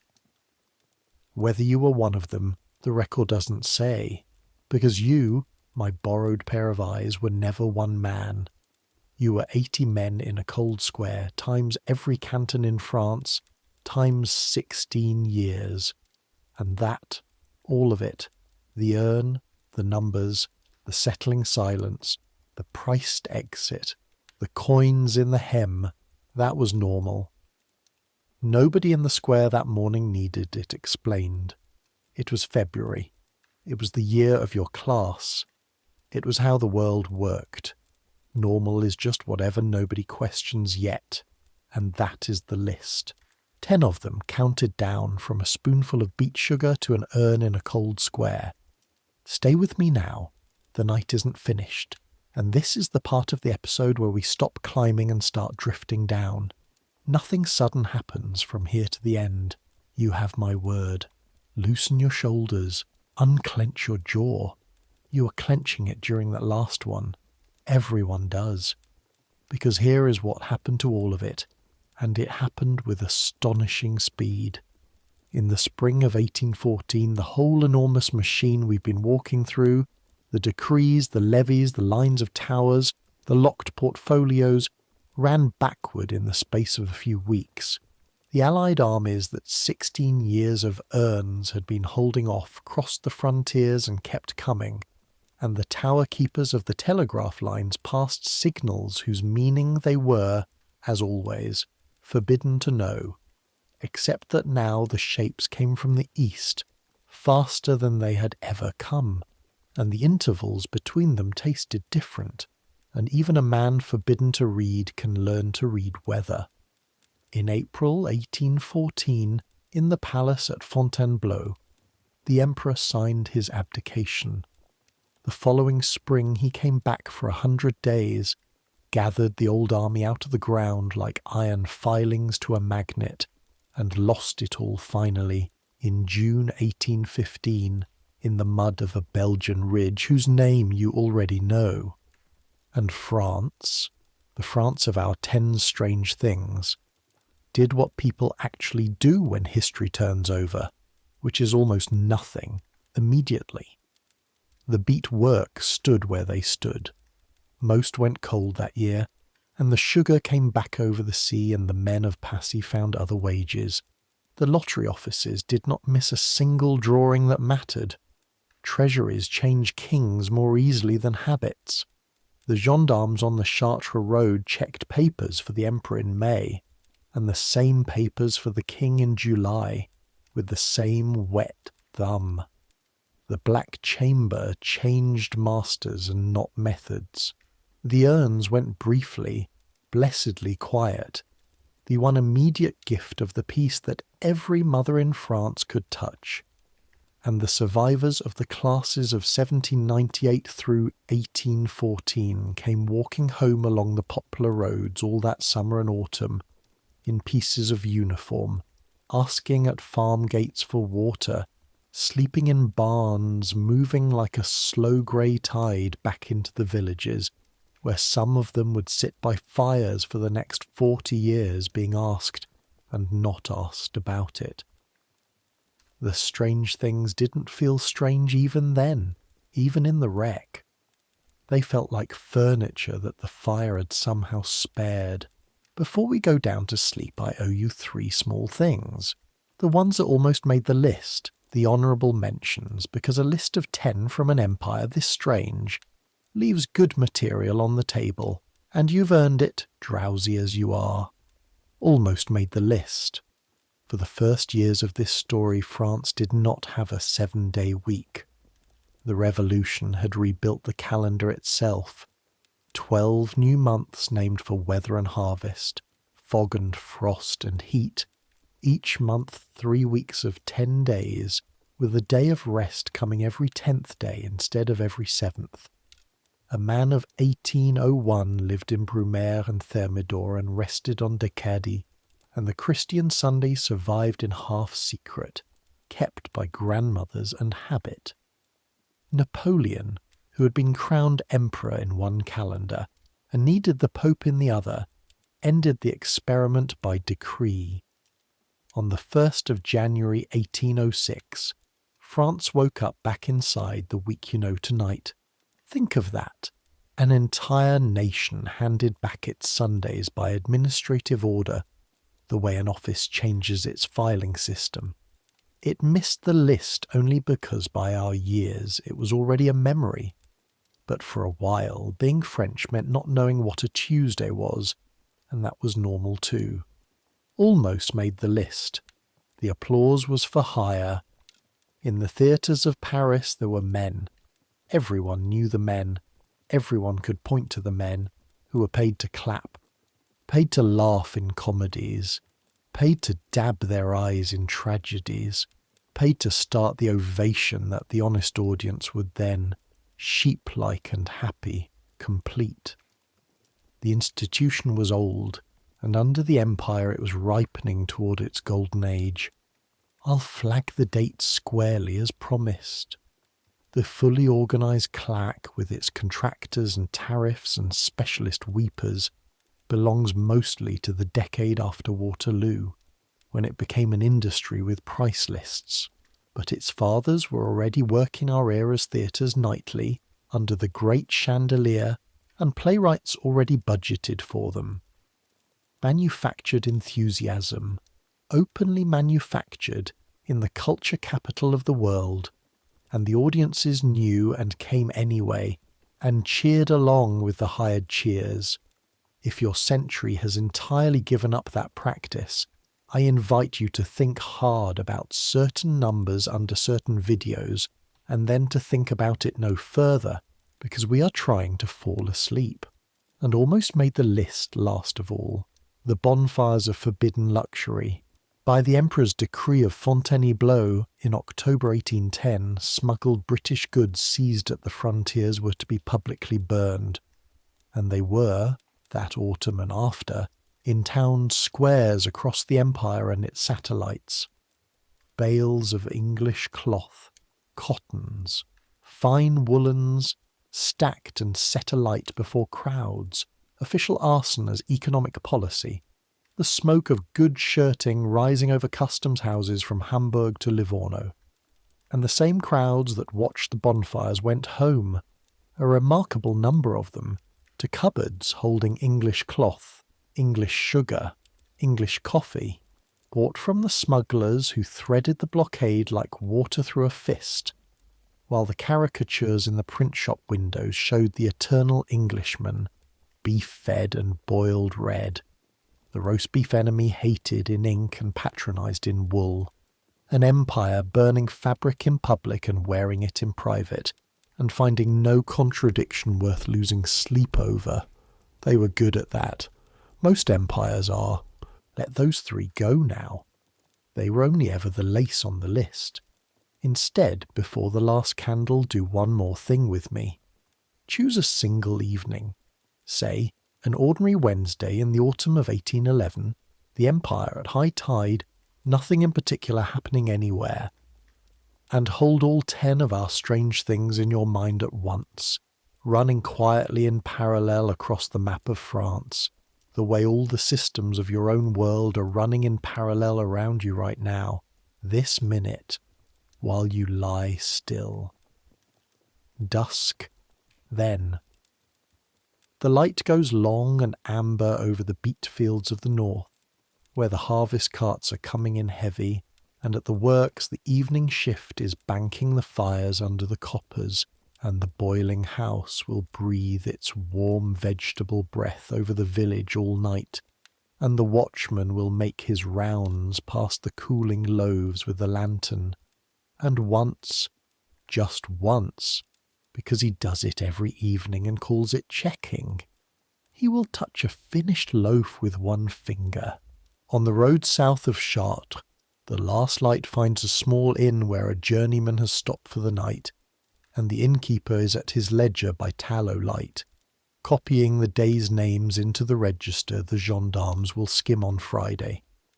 The joiner's name is going into the book right now, correctly spelled on the second try, becoming one more grain of the great paper France that shadows the real one. The joiner himself is already asleep over his soup, or nearly, his sack under his feet, his papers, you'll be glad to hear, buttoned into his shirt, where he keeps them even in dreams. In Paris, the laundry has closed, and the laundress is climbing her stair with her shoulders aching in the exact 2 places they always ache. And on the landing she passes the letter writer, who tips his hat and tells her the next drawing is Saturday, and she says she's finished with all that, and both of them smile because both of them know what Saturday is. Under the eaves, in a tin box, there are already 3 numbers waiting, chosen weeks ago. Her mother's numbers again, 1 year older. North of the city, on its hilltop, the telegraph tower has folded its arms for the night. The last signal cleared at dusk, the shapes swung to close, the logbook ruled off in the keeper's careful hand. The keeper's at his stove now, boiling his pot, his knee announcing rain for Thursday, and above his head the great beams stand black against the last green light of the sky, and the wind moves them just slightly on their pivots, so that the tower seems to breathe in its sleep. Wood knocking softly on wood, an empire's nervous system dreaming. In the Bois de Boulogne there is nobody at all now. The dawn ground is just a clearing again, wet grass going grey. The blackbird finished for the day. But across Paris, in a barracks anteroom, a lieutenant of hussar is writing a letter with his dressed forearms stiff on the table. And the letter is to the man who grazed him, and it concerns a horse the other man is thinking of buying, and it is, in its stiff young way, the beginning of 20 years of friendship. The pistol case has gone back to the captain who lends it. It will be lent again before the month is out. It always is. In a parlour off the Market Street, Jean the fruit seller, 9 years divorced now if you're counting, and she is not, having remarried a wheelwright of no drama whatsoever, is counting her till by candlelight, stacking sous in towers of 10, and the register that freed her sleeps in the Mary 3 streets away, 1 entry among thousands, ink gone brown, doing quietly what registers do, remembering, so that people can be allowed to forget. At the Hôtel de Poste, the night shift has lit its lamps. The kettle is on, the baskets have arrived. Somewhere in the 3rd basket is a letter from a Bavarian diplomat that will bore its reader profoundly, and a letter from a wool merchant that is once again entirely about wool, and one letter, there's one most nights, whose careful, guarded, beautifully polite phrasing shows that its writer composed every line for the invisible third reader, which is to say that the room's true work is already done before the seal is even warmed. The clerk with the excellent handwriting reads on flat as a mill, and at midnight he will eat bread and cold sausage at his desk, and no one who knows him knows where he is. 2 days beyond Beauvais, in a low house at the edge of a village, Marie-Anne the nurse is feeding the last feed of the evening, a Paris baby at her breast and her own youngest asleep against her hip, and by the fire her husband is mending a basket, the basket, and on the beam above the hearth hang 11 lead tags on a string, 11 numbers, all of them returned alive, which is her ledger and her medal, and the thing she'll mention on her deathbed decades from now to a granddaughter who won't understand until she's 40 what was being said to her. In the marsh country the ponds are black and still, giving back the first stars. The gatherer is home, legs bound in clean linen, feet finally dry, finally warm, and on the table the linen bag stirs faintly by the scales, while the dealer's cart stands outside. He came at sundown. He counted by lantern light, he paid by the 100, and he short-counted her by perhaps a dozen, and she caught it, and made him count again, and he laughed and paid the difference because it's an old dance and they both know the steps. In Paris, at this same hour, a pharmacy jar sits gleaming on its counter in the dark, and its small dark commas drift and settle, hungry and patient, medicine waiting for morning. And in a farmhouse in the Orne, the conscript's family sits by the fire in the quiet that has lived in the house since February. The letter came in September. Someone in the regiment writes them for the men, a sergeant with schooling. And it says the food is bad and the marching is long and the boots gave out and were replaced, and that he is well, and it was read aloud 4 times the first evening, and lives now behind the salt box, soft at the folds. His mother has begun, without telling anyone, to save toward the next son's year. Not enough. It will never be enough. She knows the arithmetic better than the broker does. She saves anyway. Hope, as a laundress in Paris could tell her, is the one thing the poor have never once run short of. There it is. One ordinary evening, the whole strange normal of an empire, running all at once, none of its people finding any of it worth a second glance.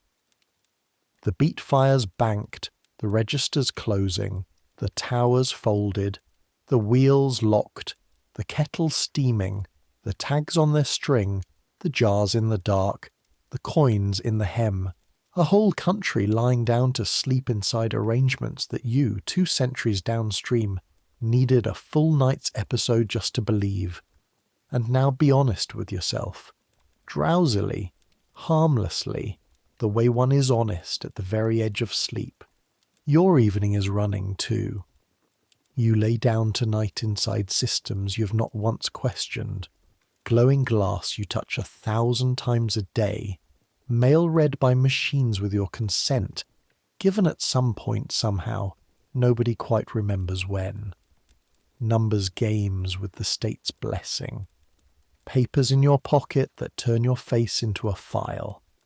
2 centuries from now, a voice like mine will count your normal down from 10 to 1, for listeners who will find you as strange, as touching, as impossible as you found the square in the Orne, and they will fall asleep to you, fond of you, the way you are falling asleep now, fond of France.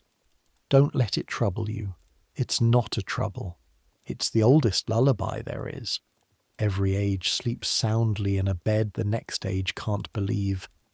Consider as the candle burns down one last pair of eyes. Borrowed, like all the others tonight, and I'll return them when we're done. A woman born in Paris in 1791, in the second summer of the Revolution. Call her nothing. She doesn't need a name to do this work. She is a baby in a numbered swaddle on a cart to a village near Beauvais before she is a month old, because that is normal. She comes home at 2, calling a countrywoman maman, and forgets her within a year, because that is normal too. She is 5 when the state lottery comes back, 10 when the workman's livery becomes law, 13 when the code closes the wide door of divorce to a slot, and at 15 she stands in a crowd on a January day in 1806 and hears that the month she was born in is no longer called what it was called, that the calendar has been folded up and put away like a stage set, and she thinks nothing of it, because at 15 the world rearranging itself overnight is simply what the world does. She marries at 19, a companion joiner as it happens, a quiet man with a scar on his left thumb who keeps his papers buttoned into his shirt even on Sundays, a habit she teases him for across 40 years and adopts herself without noticing. Her brother draws well at the urn in 1812. Her cousin draws badly, and the family knows to the franc what it cannot pay, and the cousin walks east in the spring with coins in his hem, and comes back in 1814 with one ruined ear and a way of standing near doorways, and lives to be 79 and dandles her grandchildren. All of it. The going, the coming back, the doorways, folded into the family the way weather is folded into a landscape. And then she simply keeps living, which is the most subversive thing anyone in this episode does. She's 25 when divorce is abolished, and hears women in the market say so, in the flat voice women use for news about doors. She's in her 40s when the wires come. The electric telegraph, strung on poles straight past the old stone towers, and she watches a crew dismantle the semaphore arms above her quarter of Paris, and cart the beams away for timber, and feels, to her own surprise, a small grief, the kind you feel for a neighbour you never once spoke to. She's in her 50s when the doctors stop ordering leeches with every fever, and the jar in her pharmacy migrates to a high shelf, and then to the back room, and then to an antique dealer who sells it to an Englishman as a curiosity. She is 68 when her granddaughter shows her a photograph for the first time. Her own face fixed by light on a plate, no clerk's adjectives required, nose average, chin round, all of it simply there, and she laughs until she has to sit down and cannot entirely explain why. She dies in 1874, the year France finally sends inspectors after the wet nursing trade she was born into, and she never sees divorce return in 1884, or the livery die in 1890, or the leech come back gloved and sterile a century after that. Nobody sees the whole arc. That's the point of her, and the comfort of her. You live inside your decade the way you live inside your body. Completely, unquestioningly, warmly. And the strangeness is only ever visible from the far bank of time, where, luckily, nobody has to live. Every normal in this episode was once brand new and creaked. Every one of them, before it was furniture, was an outrage or a marvel or a decree read aloud on a market day to people who rolled their eyes exactly the way you roll yours. And every one of them stopped being visible within a generation, the way the smell of your own house is invisible to you, the way the tower on the hill becomes the hill. So let the 10 of them go now, one by one, the way you'd bank a fire for the night. Let the beet sugar go. It's in your cupboard anyway. It made it all the way to you. Let the papers go, back into their drawer. No one will ask for them again tonight, not on any road you're travelling now. Let the lottery wheel go, locked and covered, dreaming its 5 numbers out of 90 to itself in the dark.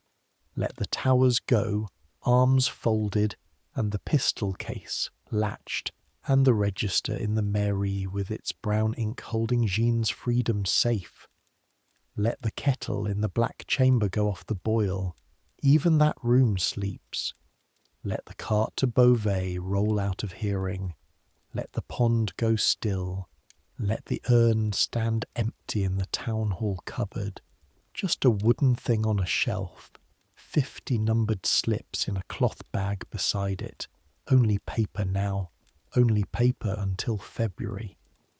And notice, while you're letting things go, how heavy your own arms have gotten. That's not a trick of mine. That's just the hour and the dark and the animal wisdom of a body that knows the day is over. You're warm enough. You're fed enough. You're safe enough. Safer tonight, in the plain arithmetic of it, than almost anyone whose evening we walked through. No urn holds a number with your name against it. No ledger follows you road to road. No one needs a torch or a lantern or a good number to see you safely to your own bed. You're already in it. Tomorrow there will be your own strange normal to live in, invisible as always. Tomorrow there will be papers and screens and numbers, systems humming, the whole patient machinery of your century running on around you like traffic heard through a wall. Tomorrow you'll touch a dozen things a Frenchman of 1811 would kneel down in the road to marvel at, and you won't notice a single one of them. And that is exactly, precisely as it should be. But that's tomorrow. Tomorrow is on the far side of the night, a long way off, across hours of dark that belong entirely to you. Right now there's just this, the bed, the warmth, the weight of the blankets like a hand between your shoulders, the slow trade of breath in and breath out, in and out. The same rhythm the tower keeper is breathing by his stove, and the laundress under her eaves, and the gatherer with her dry warm feet, and the small solid boy in country sabots, asleep against a country woman's shoulder, 2 days beyond Beauvais, 2 centuries upstream. The same rhythm. It has never once changed hands. Because here's the last true thing tonight's episode has to offer, and it's the softest one, so I've saved it for now, for the part of the night when you're no longer really listening so much as floating a little way above the words. Everything on the list divided them from you. The urns, the leeches, the numbered swaddles, the wooden arms on the hills, all of it strange, all of it a wall between their world and yours. Everything except this. Sleep was the same. Sleep was exactly the same. When the France of Napoleon finished its strange normal days, it did what you're doing now.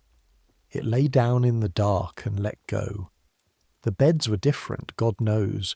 Straw ticking and wool bolsters, curtains drawn against the cold, warming pans of coals run between the sheets on winter nights, whole families breathing in one room, the banked fire ticking as it cooled. The nights were darker than any night you've ever slept in. Real dark, total dark. The dark your body still remembers even though you've never met it. And the night sounds were watchmen's feet, and the far bells counting the hours, and rain on tile, and a horse shifting in a stable across the lane. But the sleep inside all that was your sleep. The heaviness in the arms was this heaviness. The last slow thoughts, half-thought, and then abandoned mid-air were these thoughts. The moment of surrender, the one you're circling right now, closer with every breath, was precisely, molecule for molecule, this moment. 30 million people in the France of 1811, and every single night, every single one of them came home to the same defenseless, dreaming country you're entering now. It's the one border no empire ever fortified. There are no papers to show. There has never been a checkpoint. Nobody has ever needed a number or a price or a permission to cross. The keeper on his hill went first most nights, up before dawn, asleep by full dark, the arms above him creaking their one soft word. The same as the gatherer, warm at last, her feet finally believing it. The same as the laundress, her coins knotted safe, her numbers waiting in their tin. The same as the clerk, home at last by morning, sleeping while Paris woke. The only man in this story who slept by day, and even he, slept the same sleep. The same as the conscript in a barn in Saxony, his coat rolled under his head, the coins in the hem against his ear like two small flat guardians. The same as the boy in the sabots, and the woman who fed him, and the mother in Paris who would get him back. The same as the emperor himself, for that matter, who slept famously little and famously anywhere, in coaches, in tents, on the ground by the road with a map for a blanket, but who slept because there has never once been an exception, not in all of history, not one. You're drifting now. Good. Don't fight it. There's nothing left in this episode that requires you. The list is counted. The promises are kept. Every date real. Every legend flagged. Every borrowed pair of eyes returned with thanks to the great anonymous account from which all such eyes are borrowed.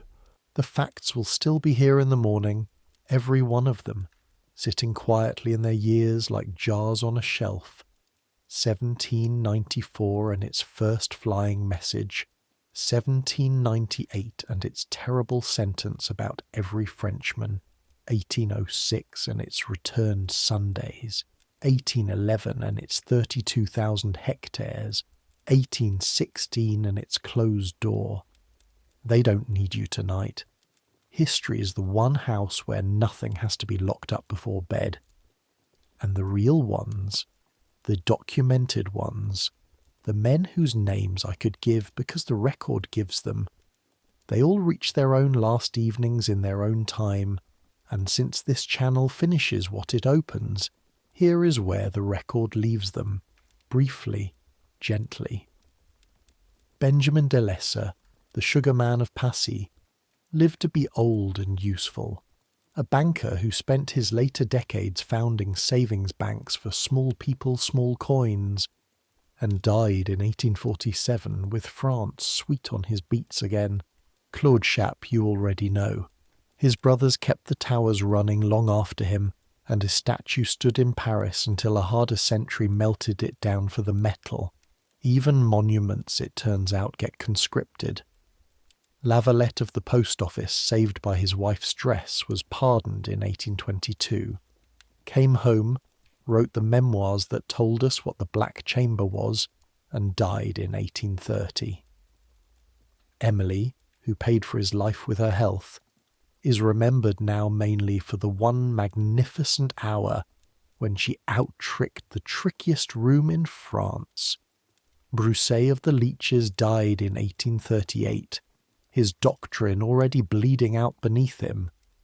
Josephine died at Malmaison in May 1814, weeks after the empire fell among her roses, and the man himself, the small grey coat, the face from the coins, died on the 5th of May 1821, on an island in the South Atlantic about as far from everywhere as the planet can arrange, having spent his last years dictating his version of all of it, and complaining, say the household accounts, about the food, the damp, and his mail being read. His mail being read. History does not often hand you a circle drawn that cleanly. Take it, smile once in the dark and let all of them rest. Centuries will pass, they have already passed. That's the quiet joke of every night this channel keeps you company. The France you walk through tonight will change beyond recognition, and did. The hilltop towers will come down, and the wires that replaced them will come down in their turn, and the air itself will learn to carry voices, and no one will marvel at that either after the first fortnight. The urns will go into museum cases, little wooden things behind glass, labelled, and school children will file past them without slowing. The liveries and the passports and the beautiful forged seals will become archives, then curiosities, then images of curiosities glowing on the glass in your hand. The ponds will go quiet and be drained and be protected and be visited. The wheel of fortune will grow lights and cameras. The black chamber will learn to read 1,000,000 letters a second and will still produce summaries for the man at the top. But people will still choose numbers for their dead mothers, still sew what they have into the hems of the ones who are leaving, still walk out of cold squares holding a slip of paper, looking for the one face in the crowd that promised not to stand at the front and is standing at the front. Some things don't change. The heart's arithmetic doesn't change. It never learned decimals, and it never will.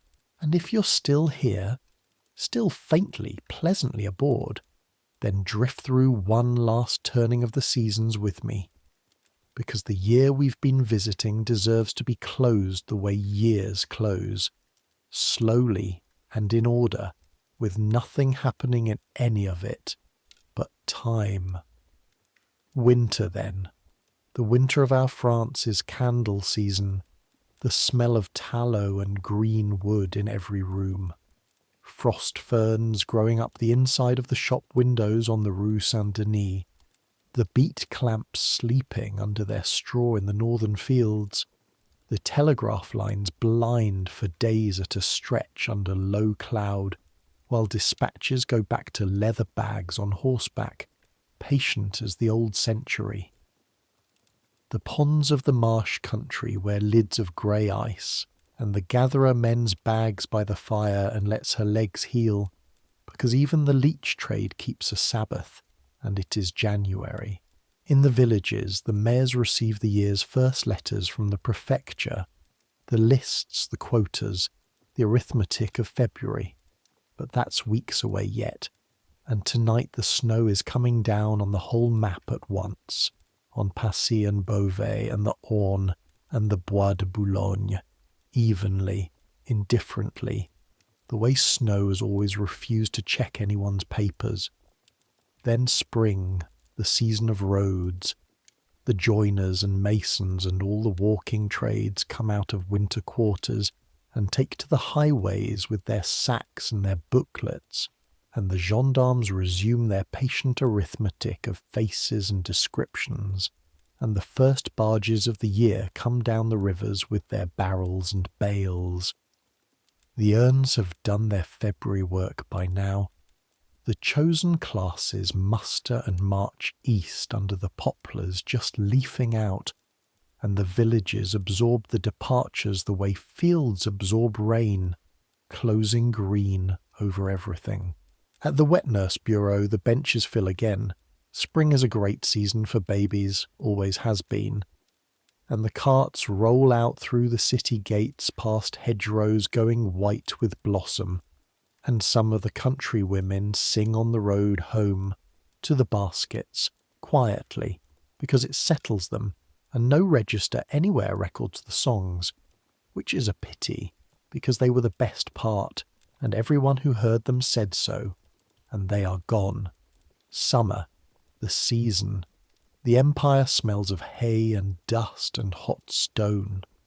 The lottery crowds stand drawing after drawing in the long golden evenings, and the theatre clack sweats for its wages under the great chandelier, and the leech ponds are at their teeming best, and in the sugar schools the chemists tend their experimental rows of beets like nervous fathers.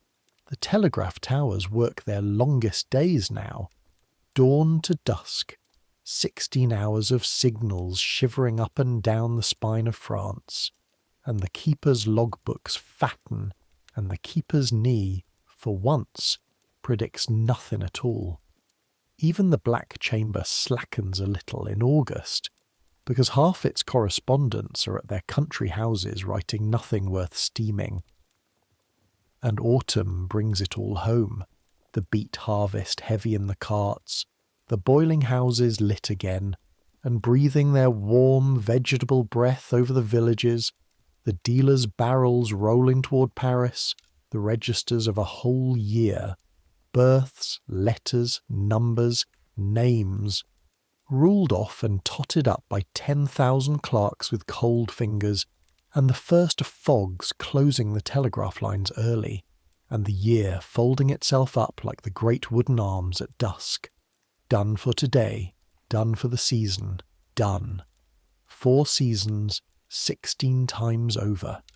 That was the empire, underneath the battles the schoolbooks keep. Not thunder, housekeeping. A country keeping house in ways that look, from your bank of the river, like a dream someone organised. Count them once more with me, then. Not to memorise, you'll never need them for anything. But the way you count stairs going down in the dark, just to feel each one underfoot, going down, going down. 10 was the sugar, warm from the mould, the Emperor's own war made sweet enough to stir into coffee. 9 was the papers, your face spelled out in a clerk's brown ink, folded soft with carrying. 8 was the wheel, and the blindfolded child, and hope by the sou. 7 was the hilltop arms spelling the sky. 6 was the wet grass at dawn, and Honour's strange breakfast afterward. 5 was Jean on the steps of the mairie, laughing and crying into her apron free. 4 was the kettle, and the thin knife, and the letter that was never opened, ask anyone. 3 was the cart to Beauvais, and 11 lead tags on a string over a hearth, all returned.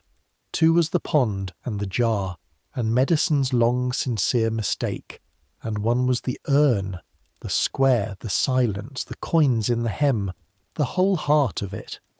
There, all 10, laid down in a row like children finally asleep. You don't have to carry them anywhere. They've been carrying themselves for 200 years, and notice what happened while you counted. The strangeness went out of them. It always does, at this hour. Say anything often enough, softly enough, late enough, and it stops being astonishing and becomes what it always was underneath the astonishment. People, doing their best inside the rules they were handed, loving whom they loved, saving what they could save, standing in the squares they were told to stand in and walking home afterward to soup and firelight and one another. That's all any of it ever was. The decrees came down from Paris, but the living was done in kitchens. The empire made the weather, the people made the bread, and at this distance, in this darkness, with your eyes closed and the blanket doing its slow good work, you can feel how little difference there finally is between a night in 1811 and this night. A roof, a bed, a banked warmth. Someone somewhere thinking of you. The enormous machinery of an age idling harmlessly outside the door until morning. They had that. You have that. It's the true common currency of every century, and unlike the franc, unlike the sou, unlike the 2,400, it has never once been devalued. You're warm enough, you're tired enough, you're near enough now. That last landing before the dark where the body goes ahead of you and the mind follows like smoke. Listen to your room, whatever it holds. The small electric hums, the far traffic, the rain if you're lucky, the refrigerator's patient heartbeat through the wall. Those are your night bells, your watchman's feet, your horse shifting in its stable across the lane. 2 centuries from now they'll sound as strange, as tender, as vanished as hers do to you. Let them sound. They're only your own normal, singing to itself, unquestioned, the way normal always sings. So let it come now. Let sleep take you the way it took a whole empire every night for 16 strange normal years.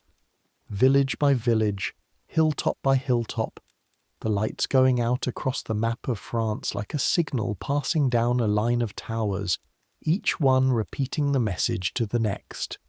Done for today, done for today, done for today. Let the beet fires bank themselves. Let the registers close. Let the wheel be still. Let the arms fold. Let the kettle cool. Let the cart roll out of hearing, softer, softer, gone. Let the square empty. Let the coins sleep in the hem. Let the whole strange, ordinary, impossible world of it fade. And your own strange, ordinary, impossible world with it. Both of them normal, both of them briefly, beautifully unquestioned, side by side in the dark of the same long night.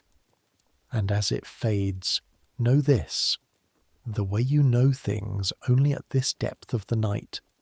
Somewhere in France this very evening, a woman touched a sugar loaf with one finger for no reason she could name. Somewhere a man buttoned his papers into his shirt out of a habit 4 generations old, in a country that stopped asking for them long ago. Somewhere a grandmother chose lottery numbers from the ages of the dead, and a hospital signed for a delivery of leeches, and an archivist in white gloves lifted a livret out of acid-free tissue and read a master's copper plate signature from 1807, and felt briefly a hand on a collar that isn't there anymore. The strange things sleep lightly, is what I'm telling you. They turn over in the world's long bed. They murmur. No one is frightened. It's only history, dreaming in the room next door. And it has always been there, every night of your life, and you have always slept fine. Tomorrow will come soon enough, with its own urns and wheels and towers wearing new faces. But for now there's just this. Let the noise quiet. Let your thoughts slow and soften and finally stop. And when they've stopped, when the last thought has set itself down somewhere soft and declined to get up again, there will be nothing left of tonight but breath and warmth and the dark doing what the dark has done over every sleeper since long before France was France. Standing guard, asking nothing, keeping its perfect, ancient, unbroken record of nothing at all. No clerk ever copied a dream. No chamber ever steamed one open. No urn ever held one. Sleep is the one province the empire never mapped. The one road without a checkpoint. The one letter that arrives unread. It was true for every soul in this story the year the story happened. It is true for you tonight, exactly as much. You've earned this rest. Not drawn it from an urn, not bought it, not shown papers for it. Earned it, the ordinary way, by living an ordinary day in your own strange normal, which is the only thing any of them were doing all along, every last one. Take it, and dream of whatever dreams may come. Good night.